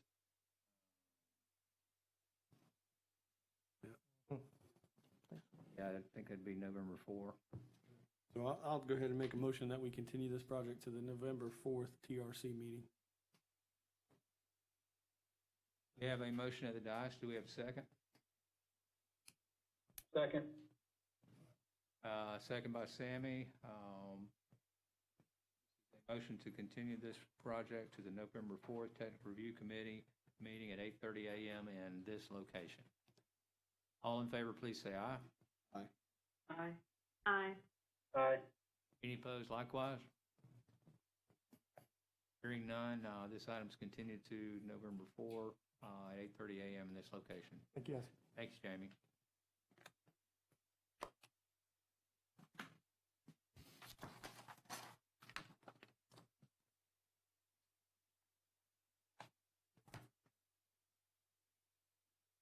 That moves us to item number 12, the Origins Bank. It's a major development reviewed by Tim Brown. Tim, if you could briefly introduce it for us. Yes, thank you. This is a a major development order application submitted by McNeil Carroll Engineering requesting approval to construct a 3,362 square foot bank with drive-through and associated infrastructure on 1.05 acres with a future land use and zoning of Bay Walton Sector Plan Town Center. It's located on the north side of Highway 98 east of Serenoa Road and west of Watersound Parkway North. This is part of Watersound North. Let's see, we have outstanding comments from planning, floodplain, and there's some outstanding scenic corridor requirements. With that, I'd like to enter the staff report into the record, and I'll turn it over to the applicant. Thank you, Tim. So entered. Good morning, Robert Carroll, McNeil Carroll Engineering, 17800 Panama City Beach Parkway. We're here to answer any questions and just ask that we can be moved to the Design Review Board, a couple of planning comments and the Design Review Board comments. They'll all be addressed in the next day, 2 days at most. Thank you, Robert. PRC have any comments or questions? No, but the flood zone, this is part of that big, Publix, it's an out parcel out. Is there, what was the question regarding the flood zone? Because I didn't make a comment on it. The Watersound Origins did a large LOMAR flood study, and this parcel is still within a flood zone even after that flood study, so there's no base flood elevation established or anything like that. Gemini Engineering that did all that floodplain, we've already got them, they're establishing that base flood for us, so. Shouldn't be an issue. We got the pond that's so much lower there, so. I don't have any further comments or questions. This is a major development. It'll get Planning Commission and Board of County Commissioner public hearings. I will take the opportunity to invite any technical question or technical comment from any member of our audience this morning or anyone on Zoom. Anyone wishing to make a technical comment or ask a technical question? Seeing none in the audience or on Zoom, we'll move forward with recommended motion. Yeah, I recommend a motion to approve the project pending resolution of all outstanding issues and move it forward to the Design Review Board. I'll make that into a form of a motion. Okay, we have a motion at the dais. Do we have a second? Second. Second, all in favor, please say aye. Aye. Any opposed likewise? Aye. Hearing none, this item is conditionally approved to move forward to the next available Design Review Board. Thank you. Thank you, Tim. Next item is number 13, Alice Beach, Block W row houses, minor development reviewed by Tim Brown. Tim, if you can introduce it for us. Yes, thank you. This is a minor development or application submitted by Interlight Engineering requesting approval to develop 15 single-family attached lots with associated infrastructure on .62 acres with a future land use of mixed use and zoning of traditional neighborhood development. It's located on the east side of North Castle Harbor Drive, north of East La Garza Lane, and south of Nonesuch Way. Outstanding comments from planning, engineering, and that's it. With that, I would like to enter a staff report into the record, and I'm not sure if the applicant is here at the meeting today.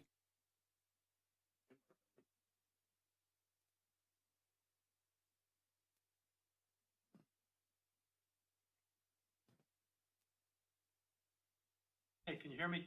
Morning, Jim. Morning. Hey, good morning, Mr. Chairman.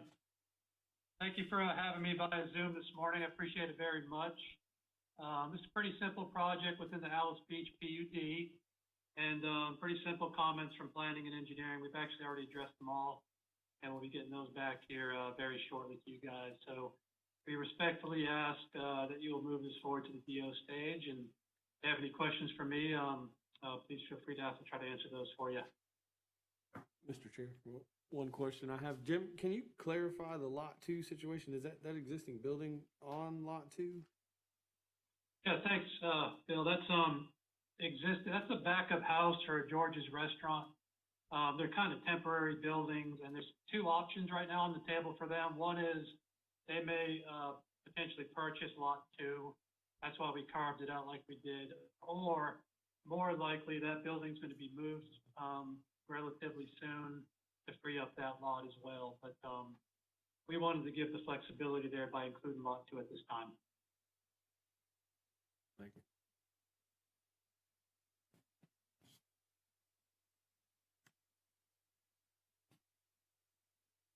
Any questions from any member of the TRC?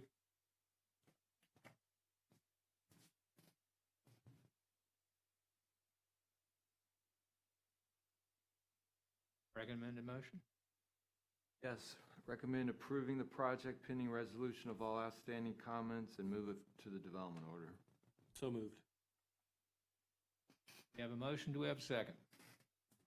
I'll second. We have a motion and a second to conditionally approve this and move it forward to the development order stage, subject to satisfaction of any outstanding comments. All in favor, please say aye. Aye. Aye. Any opposed likewise? Hearing none, this item is conditionally approved to move forward to the development order stage, subject to satisfaction of any outstanding comments. Thank you, Tim. Thank you, guys. Thank you, Jim. This moves us to item number 14, the Payne Street cottages. It's a minor development reviewed by Tim Brown. And Tim, if you can introduce. Thank you. This is a minor development order application submitted by Emerald Coast Associates requesting approval to develop 2 single-family residential lots and associated infrastructure on .623 acres with a future land use of residential and a zoning of low-density residential. Projects located at the southwest corner of Payne Street and Emerald Haven Drive intersection. We have outstanding comments from planning, 911, engineering, and fire. We also have a comment from South Walton Utilities as well. With that, I'd like to enter the staff report into the record, and I'll turn it over to the applicant. So entered. Thank you, Tim.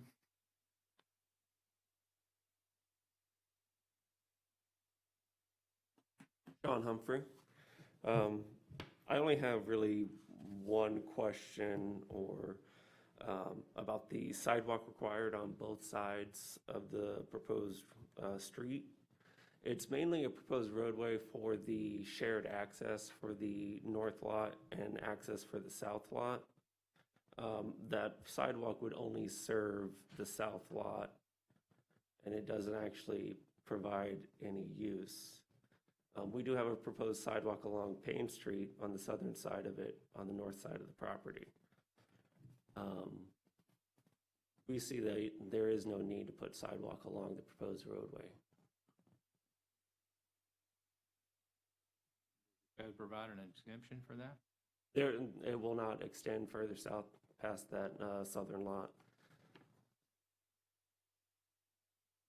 But it does serve the southern lot?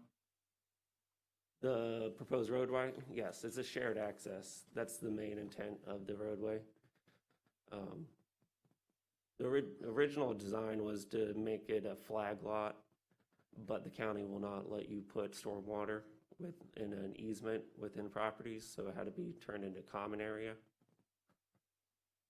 So that's the only reason why that proposed roadway is there. It's mainly to remove the driveway from that northern lot off of Payne Street and have access for the south lot. How are each of these lots going to access public roadways? Off of that proposed roadway we have. Okay, so we won't have driveways on the 2 adjacent public roadways? No. I think we need sidewalk. A way of getting an exemption. Area with this kind of density, I don't have that available.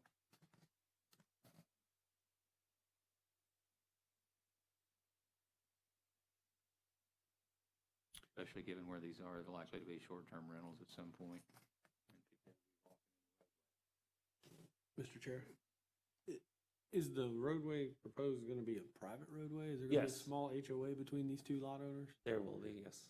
So with that, you could probably shrink the width of this proposed drive to be able to fit that sidewalk? We could. The only other thing is fire access. It's a 20-foot minimum width, and that's what we have from face of curb to face of curb. It would depend on Sammy if we'd be allowed to shrink that roadway. We could possibly let you buy out one side of it. All right. And the only other question I have is about the fire comment with the roadway with the turnaround. Roads no greater than 150 feet in length shall provide approved turnaround. If we reduce it to the 150, we won't need to provide a turnaround. I don't know if Sammy is on.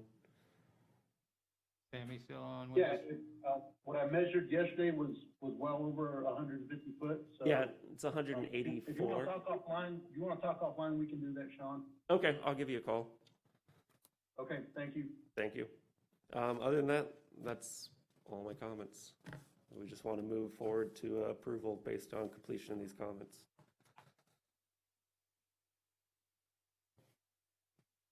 Okay. Thanks, sir.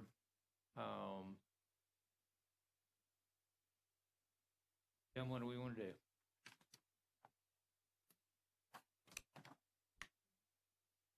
No one here to comment.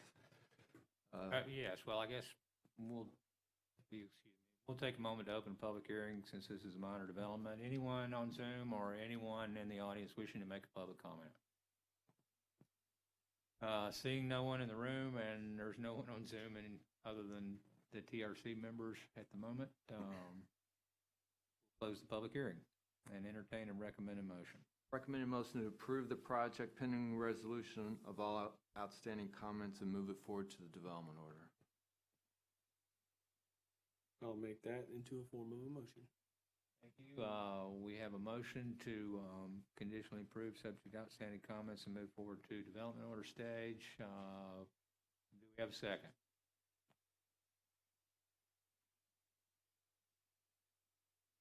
Second. Second from Donna. All in favor, please say aye. Aye. Any opposed Aye. likewise? Aye. Hearing none, this item is approved to move forward to the development order subject to satisfaction of outstanding comments. That concludes our agenda this morning.